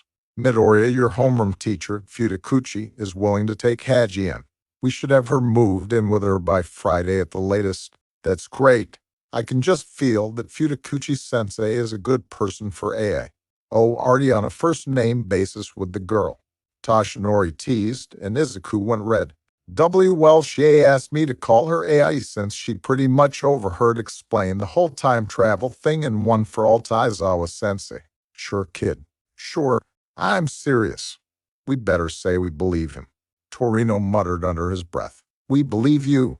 They all said together. No, you don't. Izuku whined. Can we please change the subject? Certainly. Neji confirmed, pulling something out and plopping it on the coffee table. It was an original copy of Destro's autobiography, Metal Liberation War. It was old and worn with age. A tense air fell over the group. Neji, where did you get that? Night Eye's voice pierced the stunned silence. A very good question, Sasaki-san. This was recovered from a personal safe belonging to AI Haji's father, among other Metal Liberation Army memorabilia. God damn it. Izuku snarled. Worry not, Midoriya. This has actually become quite an advantage to us. And how is that? Aizawa asked. You see, a good chunk of Moto-san's memorabilia is actually quite new, which has allowed me to convince the Diet that the MLA still exists in some form. As they are considered a terrorist organization, it is very likely we will need to get the Japanese military involved. Izuku asked, confused. What about the heroes? The adults all looked at him in confusion. Young Midoriya, didn't they send the Japanese military after the MLA in the original timeline? Toshinori asked. No, the Heroes Public Safety Commission just rounded up an army of heroes and hero students and sent us after them. The air grew tense. What? Midoriya said. Neji sighed. While there have been cases of heroes becoming involved in military conflicts, when they can act and how many can act at once is quite limited. Hero students cannot be involved under any circumstances, and the Japanese military must be involved in the matter. These choices are made by the Diet. The Commission has little say in the matter. The fact that they sent an army of heroes, not to mention a good chunk of them being students, after a terrorist organization without consulting the Diet or the military was extremely illegal and had severely overstepped their boundaries, weighed seriously. Although from what I understand, it's far from the worst thing they've done. How did they even manage to get away with that? Aizawa asked. I'm guessing it's because Shigaraki for one broke all for one out of prison and basically crippled society almost immediately afterwards. Izuku guessed. Regardless, this time things will be done correctly. If any heroes need to be involved, it will likely be those in the top 10. Nezu set his tea down. I can't believe AI's dad is MLA though.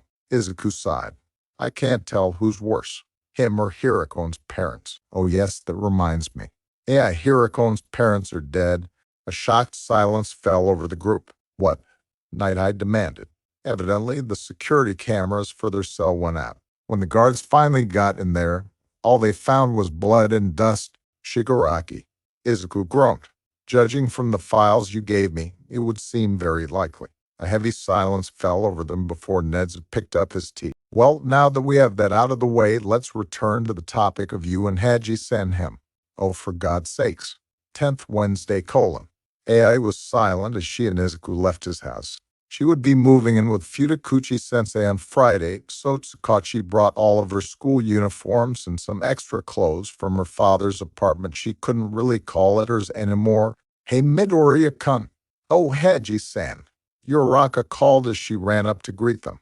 That's right, you said that Haji-san was staying with you for a few days. Are you doing okay, Haji-san? I'm fine. You know, you really don't have to come to school today. Nobody will blame you if you need some time off. Uraraka said worriedly. I'm fine. If you say so. Just let us know if you need anything, okay? AI felt unusually giddy around these two. Aizawa sighed as he slurped on a jelly packet. He was sitting in an alleyway near Aldera. While his main objective was to gather information, he also made sure that Katsuki Bakugo was behaving himself. He would let the explosive Pomeranian catch a glimpse of him a couple of times a day, just enough to let the boy know he was being monitored and that the slightest misstep would end his UA career before it even began. Excuse me, sir. Aizawa sighed, turning to the mouth of the alley. There was a girl in an Aldera uniform staring at him. She had long, silver hair that floated in the air, completely defying gravity. Run along, kid. You're Eraserhead, right? Aizawa frowned. I think you're mistaken. No, I recognize the scarf. You're definitely him. She pulled out a paper and pen. Can I please have your autograph, sir? I don't do autographs. Aizawa huffed. The girl's face fell. It's just you're kind of my favorite hero. I even got Midoriya-kun to let me see his analysis on you, Midoriya Nadeku. Aizawa asked, his interest piqued. The girl jumped. Oh, you know Midoriya-kun? I used to sit near him before he moved. I promise I didn't bully him like all the other kids.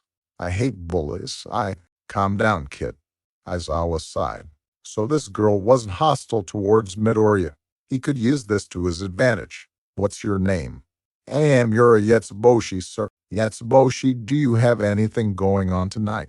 I was going to see my girlfriend after school, sir. All right, tomorrow I want you to take off school and come to the Musutafa Police Department. Me and a friend of mine want to ask some questions about your school. Do this and I'll reconsider the autograph. Oh, really? Of course. I'll be there. Oh, and before you go, do me a favor. Aizawa gave an unnerving grin. He knew he probably shouldn't antagonize the boy, but this was too good to pass up. Tell Katsuki Bakugo Eraserhead says hi. It would be the morning that Bakugo destroyed his desk in a fit of rage. 10th Thursday, : You'll be moving in with your teacher tomorrow, so we can have whatever you want for dinner tonight, dear. Inko told AI as she was getting ready for school. That's not necessary. AI squeaked nervously. I've been enough of a burden on you already. None of that now, Inko scolded lightly. Now tell me, what's your favorite food? I'll make it tonight. Judun. I'll make it tonight. You're not a burden, sweetie, so don't be so hard on yourself. She gave AI a motherly smile that almost had the bonnet breaking down in tears as she was reminded of her own mother. Yatsuboshi fidgeted in her seat. Relax, you're not in any trouble. We just want to get some information on your school from an unbiased point of view. Sakachi assured Aizawa sitting next to him. Oh, okay. First of all, let's talk about the school's treatment of students. Well, it's kind of sucky to be honest. People with heteromorphic mutants quirks or weak quirks like mine kind of get thrown under the rug, while those with really powerful quirks like Katsuki Bakugo get praised like they're the second coming of Jesus. But Midoriya-kun had it the worst. Kids were harassing him left and right, destroying his stuff, using him for quirk practice against his will, all while the teachers stood by and did nothing to stop it. Hell, they actually encouraged it. And pretty much every student there knows that Aldera tampers with their students' grades depending on their quirk or lack thereof. Has anyone gone to the police or courts about this? They have, but despite its appearance, Aldera has really good lawyers. I don't even know how they can afford the best lawyers in the country when the first floor South girls' bathroom has been out of order since last year. I see, and what is your opinion on Izuku Midoriya? He's a really nice kid, pretty smart too. I wish I could have been his friend, but Bakugo goes after anyone who shows even the slightest amount of sympathy for him. That's so. One last question, Yatsuboshi-san. I couldn't find any records of you attending quirk counseling. Why is that? Oh, the Aldera School District denies quirk counseling to those with weak quirks like mine. What Aizawa responded flatly. It's fine, really. Like I said, that do it to anyone with weak quirks, so. No, it is not fine. Aizawa spoke up venomously.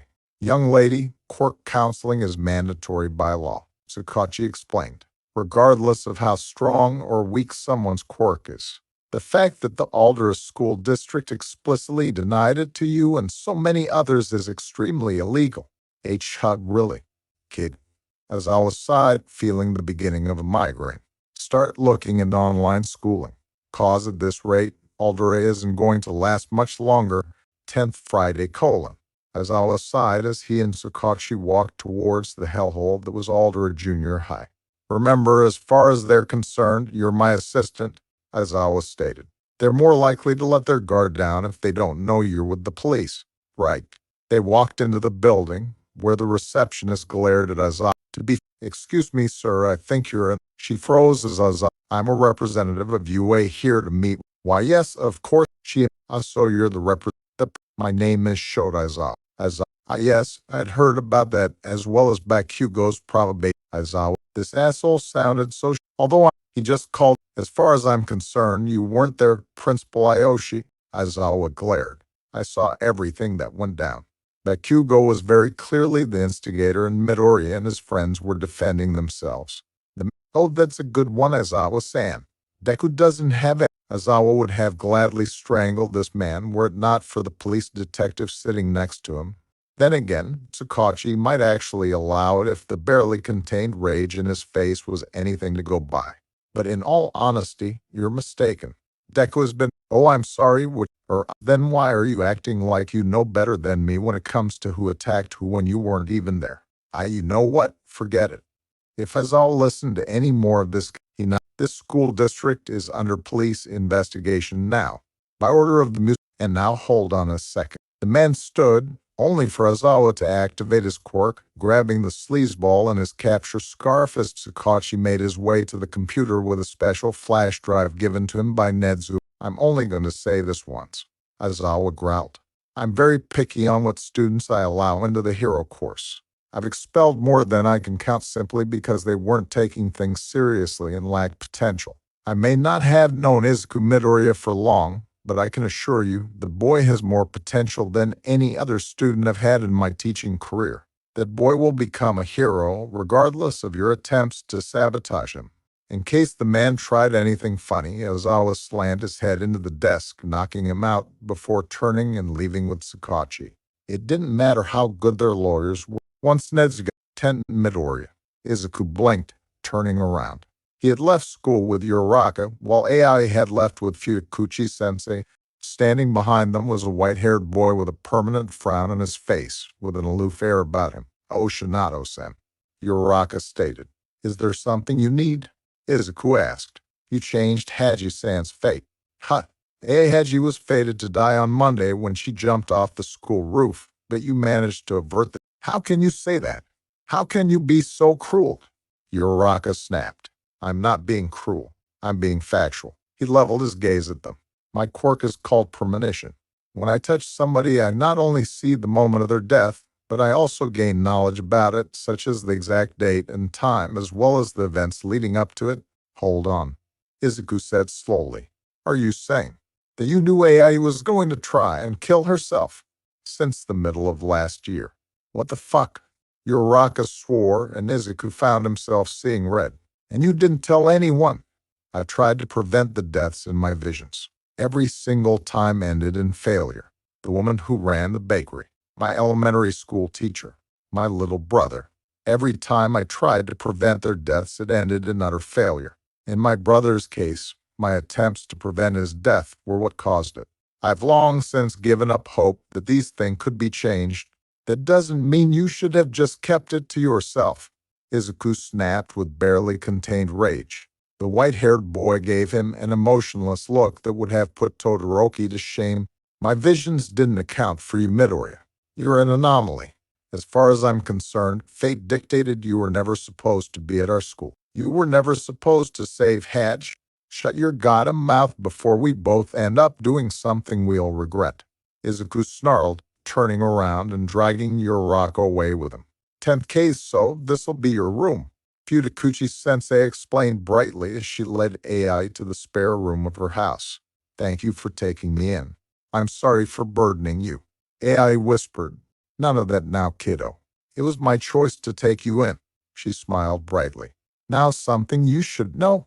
She pointed a thumb towards the mouth and the back of her head. It's got a mind of its own, so don't be alarmed if it starts snapping. By the way, I got you something. Think of it as a welcoming gift as she opened a nearby door, pulling out a small kitten and shoving it into AI's arms. The blue-haired girl was surprised at her sensei's spontaneousness. She's just at the age to leave her mother. She's a Maine Coon, and since she's yours, you get the honor of naming her AI Blink, taking in that information quietly. Makeman. Nice name. How'd you come up with it? It's from a pre-quirk anime I like. 10 Saturday : Su-chan. Izuku asked worriedly as he helped the frog girl move a busted bookcase. Are you limping?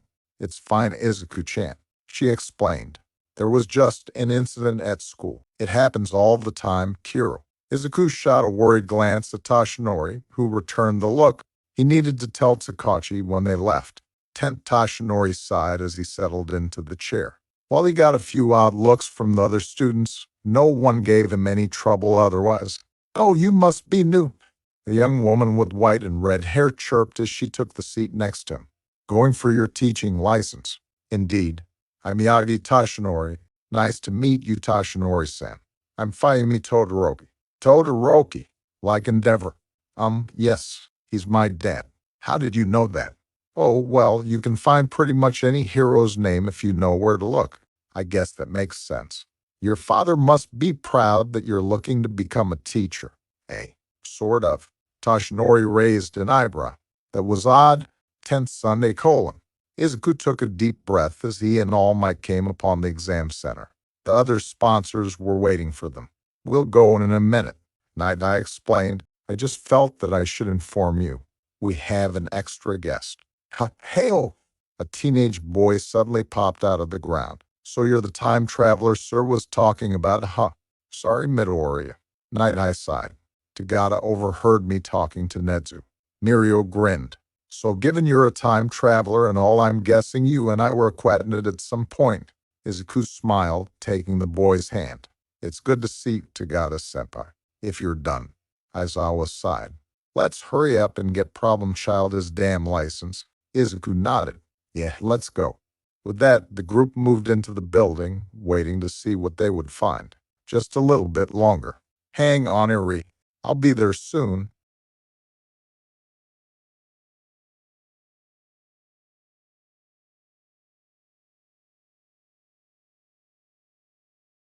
Once you know this, I got to be so interested.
Let's continue this then. I'm guessing you're Midoriya then?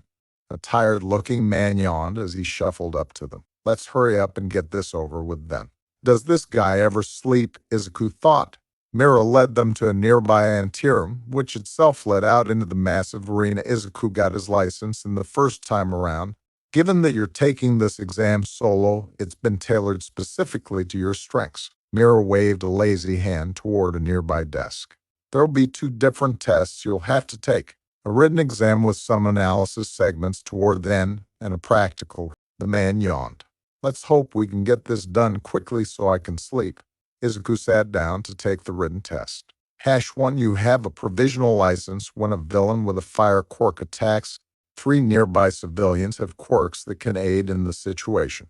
One has a quirk that lets them create water. The other has a quirk that lets them manipulate fire.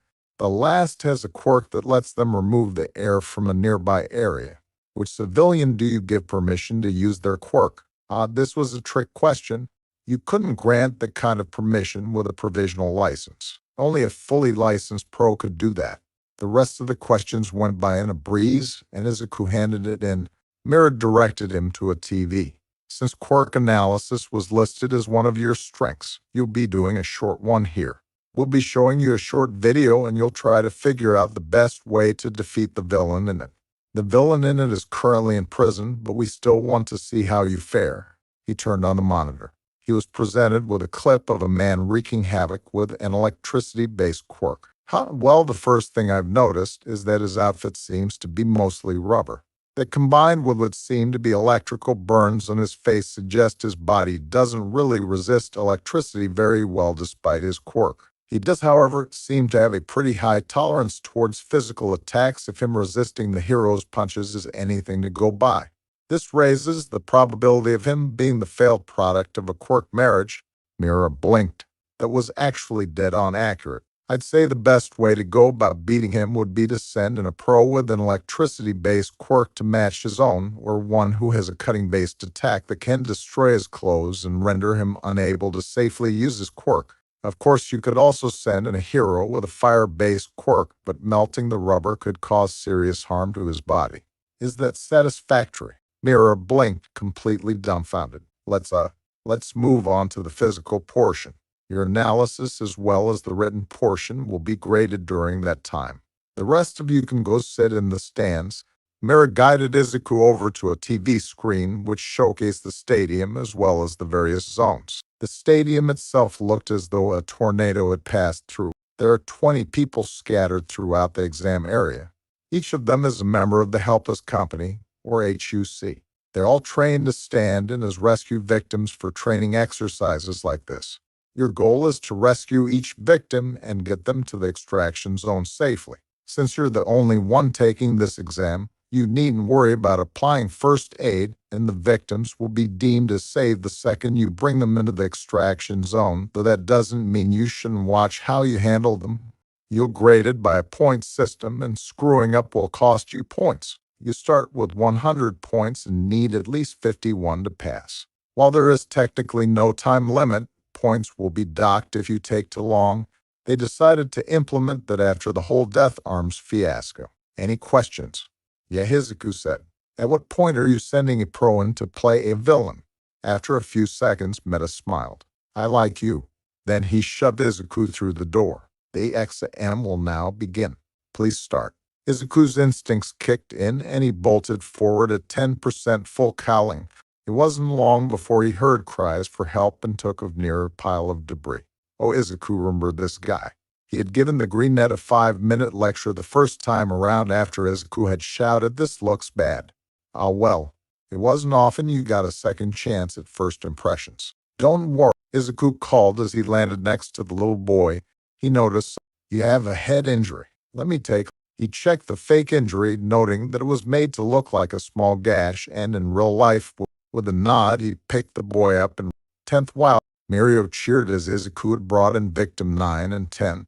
Despite his lack of training in this timeline, the mental skill is still there. Aizawa sighed. Indeed. Neji chirped. However, I would say this is going far too smoothly. Quite suspicious if you ask me. You think they are going to throw in some kind of last-minute twist? Night Eye asked. Perhaps. We'll just have to wait and see. 10th, he's just about to bring in the 15th victim. Mira spoke over the phone. Are you ready? What the hell do you mean, am I ready? I've been waiting for this for over a week. Let me go fight the DB kid already. Mira grinned. This would be fun. All right. You're good to go. 10th, just stay here, all right. Evac is on the way. Izuku reassured the old woman as he stepped away from the extraction zone. A nearby explosion made him stumble. Danger sense flared. Izuku rolled out of the way as a foot whisked by his face. You know something, kid? When they asked me to come in and play a faux villain for some kid's exam, I flat out refused. Had better things to do. But then they told me that you had All Might in your corner. The woman cracked her neck as she turned to face Izuku. So you better give me a damn good fight, you hear me? Mirko, Izuku groaned. 10th, seriously. Why Mirko? Aizawa groaned. I'm filing a complaint about this. I'll be sure to back you, Eraser. Neju sighed.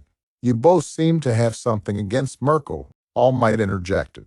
Why, she's a fantastic hero. It's not that. Aizawa sighed. She's a great hero, but she has a tendency to go overboard at times without realizing it. Sending her to fight a 14-year-old is too much, especially after the incident she caused fighting a UA student last year. 10th, meanwhile, is everything all right, Nejair? You asked. Oh yeah, my arm just went numb for some reason. 10th, Luna Fall. Izuku leapt back, dodging the rabbit hero's foot. Damn it, Izuku thought as he dodged the relentless attacks. In my current state, with the special training I've been undergoing, I can only use about 25% of one for all safely, more than enough against minor villains, but someone as strong as Mirko could no-sell my attacks with ease. And it'll be extremely hard to concentrate on saving civilians with someone as relentless as her on my tail. Who the hell put this exam together? It's like they are deliberately trying to sabotage me. Would you quit dodging and throw a punch already, brat? This is starting to annoy me. Mirko snapped as she brought her leg down. Izuku leapt out of the way.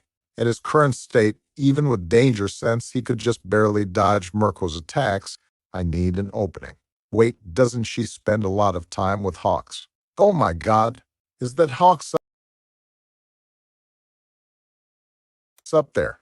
Izuku shouted, pointing to a random spot in the stands. What? Mirko whirled around, a vein on her forehead popping. Keigo, what the hell are you? Smash exclamation. Izuku slammed his fist into her cheek, sending the startled rabbit woman into a nearby wall. Izuku took the chance and ran towards the waterfall area where he had heard shouts for help earlier. 10th, ha! Gran Torino laughed. Did you see that? That was awesome. He knew he would have difficulty taking Mirko on head-to-head at his current power level, and that it would be difficult to shake someone as stubborn as her. Aizawa droned. So he came up with a distraction and struck when her attention was off of him, then made his escape before she could recover. It was the most rational thing he could think of. Indeed, Neju sighed. But a trick like that would only work once in someone who has good common sense. 10th, Izuku was almost at the waterfall when danger sense went off. He was unable to move before Mirko could tackle him, rolling him around and pinning him to the ground. Okay, I'll admit, kid, that was pretty clever. But it won't work again. Mirko smirked, a fresh bruise forming on her cheek. Crap, I gotta do something. Shame you couldn't give me a better fight, though. One for all. But you did put in the effort, and I can respect it. Full cowling. But I'm afraid your exam ends here. Froppy style, a strand of black whip shot from Izuku's mouth, wrapping around the startled woman's head. Mirko leapt to her feet in a panic, and Izuku shot after her. It was time to test out his new move. He had gotten the idea for it from some pre-quirk anime Yumara-san seemed obsessed with. He pulled Black Whip back, wrapping it around his forehead and moving before Mirko could recover. Kamado style, he slammed his and Mirko's foreheads together with great force before both jerked back, Mirko's forehead bleeding. She righted herself, breaking into laughter. You're pretty good, kid, she cackled as she took to a fighting stance. All right, no more playing around. Time to get serious. She rushed forward, and Izuku brought his arms up to block. Mirko froze, a small choking sound leaving her mouth as she and Izuku stood there in awkward silence. Then she collapsed to the ground. Izuku blinked, dumbfounded.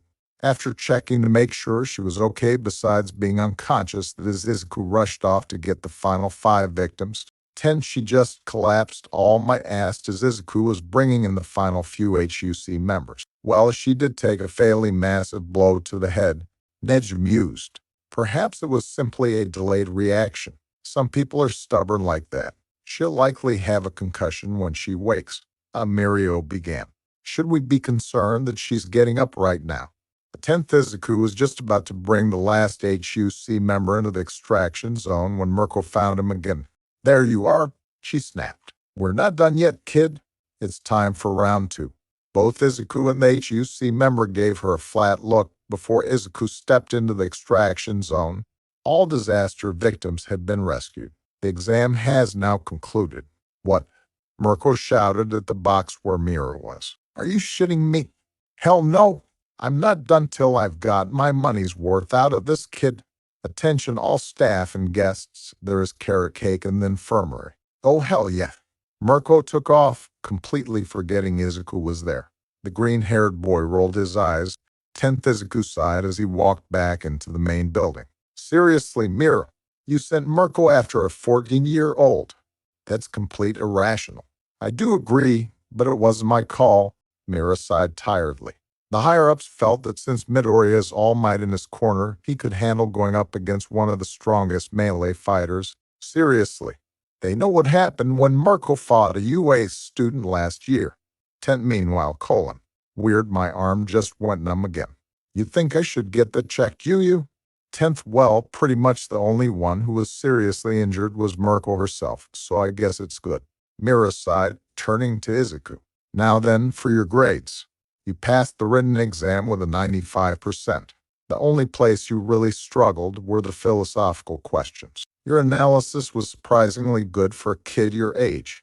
As for the physical portion, you did well in rescuing the civilians and making them feel safe. You lost some points due to time and from a couple of times when you slipped up. You needed at least 51 points to pass. You passed with 127 points. Izuku blinked. How did I go over 100 points? You got a boost in points from knocking out Mirko. Her waking up near then wasn't counted. Mira sighed. Congratulations, Izuku Midoriya, you passed. Now, before we can print you provisional license, we need to know your hero name. Hurry so I can finally get some sleep. Izuku smiled. He had given this a lot of thought. 10th the next day, Why did you pick Deku as your hero name? Uraraka asked incredulously. Despite the fact that he had gone through this before in the first timeline, getting a provisional license was still an exciting thing, so Izuku couldn't help it. Despite there were some little kids I met a long time ago, images flashed through Izuku's mind. Seeing Ari's beautiful smile the first time after the culture festival, caught in tears as Izuku found the strength to punch out muscular Katsuma waving excitedly as their boat pulled away from Nabu Island, proudly proclaiming that he would become a hero. I helped them through a rough spot. They heard Deku, but to them, it wasn't an insult, it was the name of someone. Izuku, that's why I want to take away the negative meaning of Deku. If that's what you want, Midoriya-kun, but I can't bring myself to call you that name knowing its original meaning, Uraraka explained. Impressive. Katego-san, the boy with the ghost quirk, mused. What exactly did you have to do to get the provisional license anyway? Well, at one point I knocked out Mirko. Silence overcame them as the class stared at him in disbelief. Seriously. Rina Horimoto, one of the twin girls whose quirk made her incapable of lying, asked. Seriously, didn't have much choice. She was kind of relentless. That's so lame. Hina Horimoto, the other twin girl, whose quirk made her incapable of telling the truth, said excitedly, That's so cool, Midoriya-kun. Imara-san said, Just looking at you, I can already tell you'll be the kind of true hero society needs. Izuku blinked at Imara-san's choice of words. Strange, for a second she kind of sounded like, You met Mirko. A quiet, bell-like voice pulled him from his thoughts as he turned to see AI staring at him shyly, though Izuku could see the faintest hint of excitement in her eyes. Yes, she was really eager to fight me, and in a blur, Imara-san was in AI's startled face. Holy crap! You can talk? Why are you so close? Of course I can talk. I've always been able to talk. You've never said a word the entire 3 years we've been here. Yumara-san stepped forward excitedly as the rest of the class crowded around. We all thought you were mute or something. Why are you all crowding around me? Please stop panicking, Yusan said. A girl of few words as always. Ai trembled in shock and fright as the class crowded around her, before her eyes suddenly rolled back and she collapsed to the ground. What happened? Yumara-san asked worriedly. I think you guys stressed her to the point she passed out. Uraraka huffed as she gently lifted Ai up. Seriously, couldn't you see that she has some bad social anxiety already? She gently carried Ai from the room and to the nurse's office as Izuku watched worriedly. Trauma didn't just disappear overnight. Even after the culture festival, there were nights when Uri woke up suffering serious panic attacks, and only he and Mirio were able to calm her down. He recalled one particularly bad time when she woke up screaming and crying, utterly convinced Izuku and Mirio were dead by Chisaki's hands. It would be a good while before Ai Haji was well and truly saved. Chapter 14. Hello? Am I a dog? A bear? A mouse? Who cares? I'm joining the raid, Nezu cackled as he crossed the threshold into Night Eye's meeting room. I figured this would be a good way to kill time while the Ministry of Education goes over all of the evidence I sent over regarding Alder Junior High. Wait, what's going on with Alder? Mr. Brave asked. Nothing you need to worry about, Neji cackled. Aizawa groaned, plopping his head onto the table. Night Eye sighed, standing near the projector screen. Before we begin, does anyone have any questions? I have one, actually. Rocklock spoke up. Why is there some 12-year-old here? I'm almost 15. Izuku deadpanned. The boy holds vital information regarding the case I'm about to present. Night Eye responded. If that is all, please take your seats, everyone. Izuku took a look around. Most of the pros they called in last time were here, including Ryukyu, Fatgum, and their apprentices. New additions included Gang Orca Kami Woods and Mount Lady. They had asked Mirko to come, but apparently Nejire's parents had a restraining order on her for some reason, so there was a bust. Also, she kept trying to goad Izuku into a rematch. They couldn't have All Might in the raid because having the symbol of peace joining them would attract far too much attention. Besides, he was currently busy helping set up the military raid on the Metal Liberation Army with Endeavor, Hawks, and the Japanese military.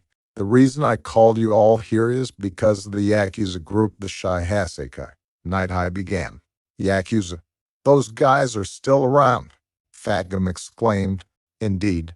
And thanks to information given to us by Midoriya here, we've learned that they've become far more dangerous than anyone could hope to expect. Midoriya? Izuku took a deep breath, steeling his nerves as he walked calmly to the front of the room. Through methods that were completely out of my control, I learned that the Shai Hasekai are developing a drug capable of completely destroying someone's quirk. There was a few moments of silence before the room broke out into chaos. A quirk-destroying drug? Is that even possible? Mr. Brave asked in alarm. I think you'll all find yourselves more concerned with how the drug is made. Izuku took a deep breath. The Shai Hasekai's leader, Kaichisaki, codename Overhaul, has in his possession a young girl by the name of Uri. Chisaki claims Uri is his daughter, but that's actually a lie to manipulate her and make it easier to retrieve her if she manages to escape. Uri's quirk is called Rewind. It's an extremely powerful and dangerous quirk that allows Uri to basically rewind anything organic back to a previous state. Picture a seed growing into a sapling, then to a full-grown tree, all with the passage of time. Uri's quirk does the exact opposite of that, turning the full-grown tree back into a sapling, then to a seed. It could be used to undo a severed spine or regain a lost limb at the cost of being a bit younger, but what makes Uri's quirk especially dangerous is the fact that it has limits to how much it can rewind something. When Uri's quirk first manifested, she accidentally rewound her own father out of existence. He could see many faces around the room for pale at that revelation. This caused her mother to suffer a breakdown, emotionally and verbally abusing her before handing her over to Uri's grandfather, the previous leader of the Shai Hasekai, until Chisaki ousted him from the position. What does this Uri girl have to do with the quirk-destroying drug? Yukio asked. Under the right circumstances, Eri's quirk can even undo evolution, Izuku explained. Chisaki's quirk is called Overhaul. It allows him to tear apart and rearrange matter with the touch of his fingers. Oh God, don't tell me. Fadgum began in realization. Chisaki is using his quirk to rip Eri apart and put her back together using the blood and cells he collects to develop his quirk-destroying drug. The room exploded into an uproar. None looked more angry than Gang Orca, who Izuku was aware had a soft spot for children. This Eri girl, how old is she exactly? Yukio asked. She's about 5. That just seemed to enrage the room further. Hold up. This information seems like the kind of stuff you'd want to keep secret at all costs. Rocklock spoke up. How did a kid like you even come across this stuff? For Midoriya's own safety, that information is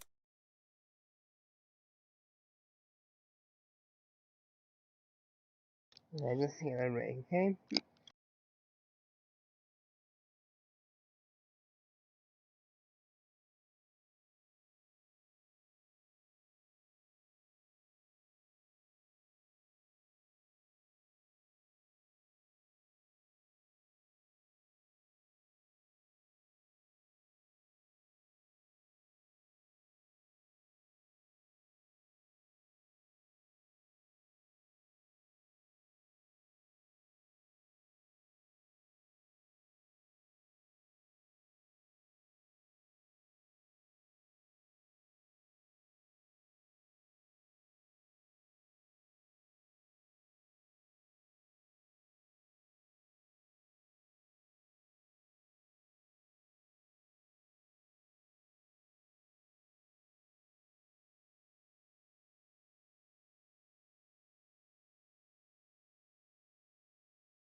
Okay, guys, let's see.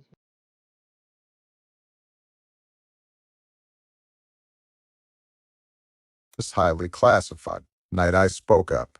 I realize this is all very last minute, but in order to savor as soon as possible, I'd like to start the raid tomorrow. If any of you wish to back out now, I will not hold it against you. I realize you may have other important matters to attend to. When no one said anything, he continued. Very well. In that case, let's discuss roles. Midoriya will be leading a team consisting of Eraserhead, Yukio, Nejar-chan, and Lemillion. Hold up. Rocklock interrupted. You're not seriously telling me the kid's gonna be involved in this thing? I thought he was just an informant. For God's sakes, he isn't even in high school. Does he even have a license? By way of an old law, Midoriya does have a provisional license, Night Eye explained. And I assure you he is far more capable than he appears at first glance. He did beat Mirko in a fight. The room went silent as they processed this information. Yeah, you should have seen it. Muriel laughed. Did it with a killer headbutt too. It was awesome. It's not very awesome when you have Mirko challenging you to a rematch every time you meet, Izuku said, rolling his eyes. The point is, Rocklock, Midoriya is more than capable of taking part in this raid. If you have a problem with it, you are free to leave at any time, Night Eye said before turning back to the projector screen. Now, as I was saying, Tent Midoriya-kun's not in today, Uraraka asked. Yumara-san looked up and thought. I think he said he was going to be out for the next couple of days. Maybe it has something to do with that new license of his. Maybe. I just hope he's not getting into trouble again. He seems to have a knack for attracting the kind of stuff. Uraraka sighed before turning around. Oh, Haji-san, let's eat lunch together. AI squeaked, holding her bento to her chest tightly as she shook in place. You guys do your thing. I got something to do. Yumara-san chirped as she dashed off in the other direction. Uraraka grabbed Ai's hand and led her to the school roof, not noticing the blue-haired girl's red face and increased heart rate. Thankfully, this section of the roof was designed so students could spend free time up here and already has a pretty high fence built around it, so Uraraka didn't have to worry about Haji-san trying anything funny. The two of them sat on a nearby bench as Uraraka pulled out her own bento, which AI noticed didn't have much in it. After a few minutes of contemplation, AI suddenly shoved a portion of her food into Uraraka's bento. Here she squeaked. Oh, I can't ask you to do that, Haji-san. That's your food. I always make more than is really necessary, so please, take some. AI squeaked nervously, hiding her blushing face. Haji-san, you don't even have enough food to constitute a full lunch. Please just take it. She squeaked before turning away and burying her face in her hands. Uraraka blinked, then she smiled.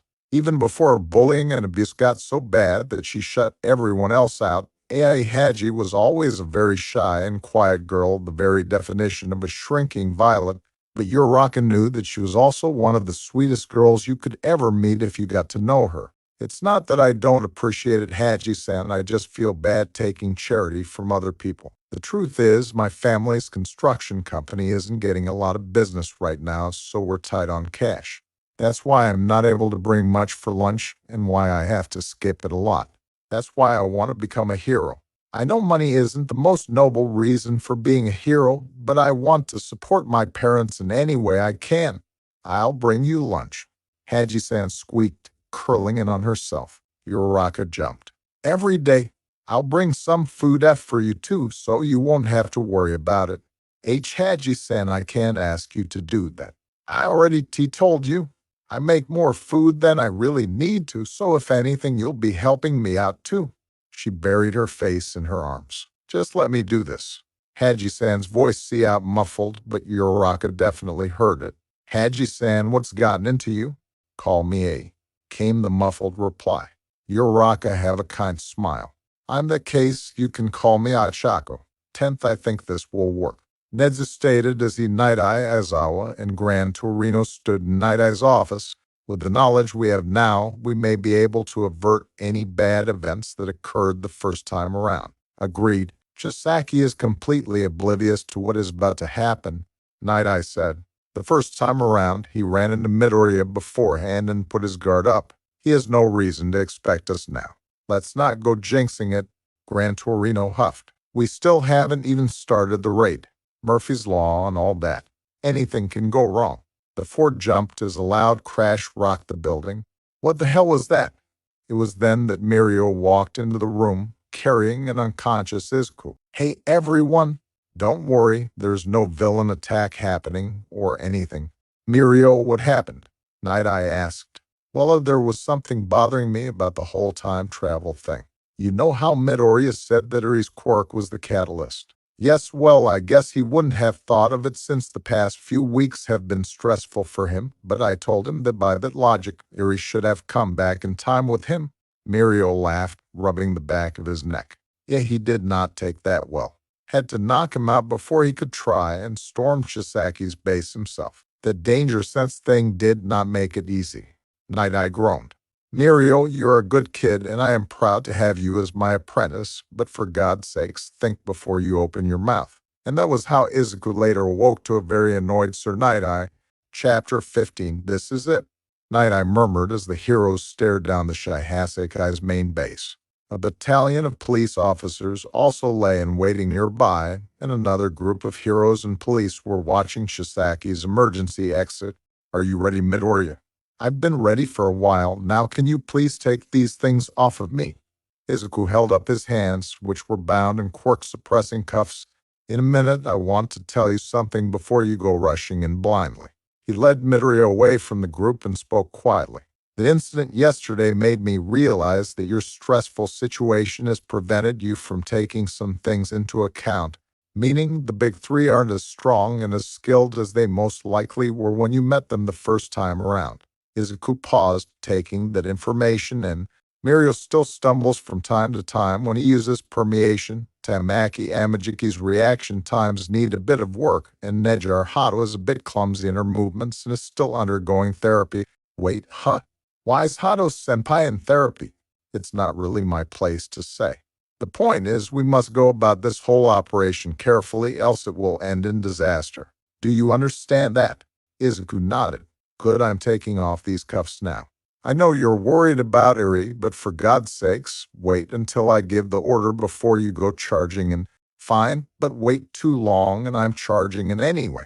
Night Eye sighed as he unlocked the cuffs before Yukio strode up to them. Night Eye, someone just left the compound. Izuku and Night Eye strode over to see a large, muscular man sneak out of the compound. That's Joy Iranaka. Izuku explained. We're to see him out of costume. His quirk mimicry lets him merge his mind and body with inanimate objects and take control of him. Normally, he can't control anything larger than a refrigerator, but if he takes trigger, he can control the environment around him, even turn into a maze. In other words, Aizawa began. We need to take him out now, or he'll end up being a major pain in the ass. Exactly. Right, Torino, let's go. Yep. The two heroes took off towards the direction Iranaka had gone.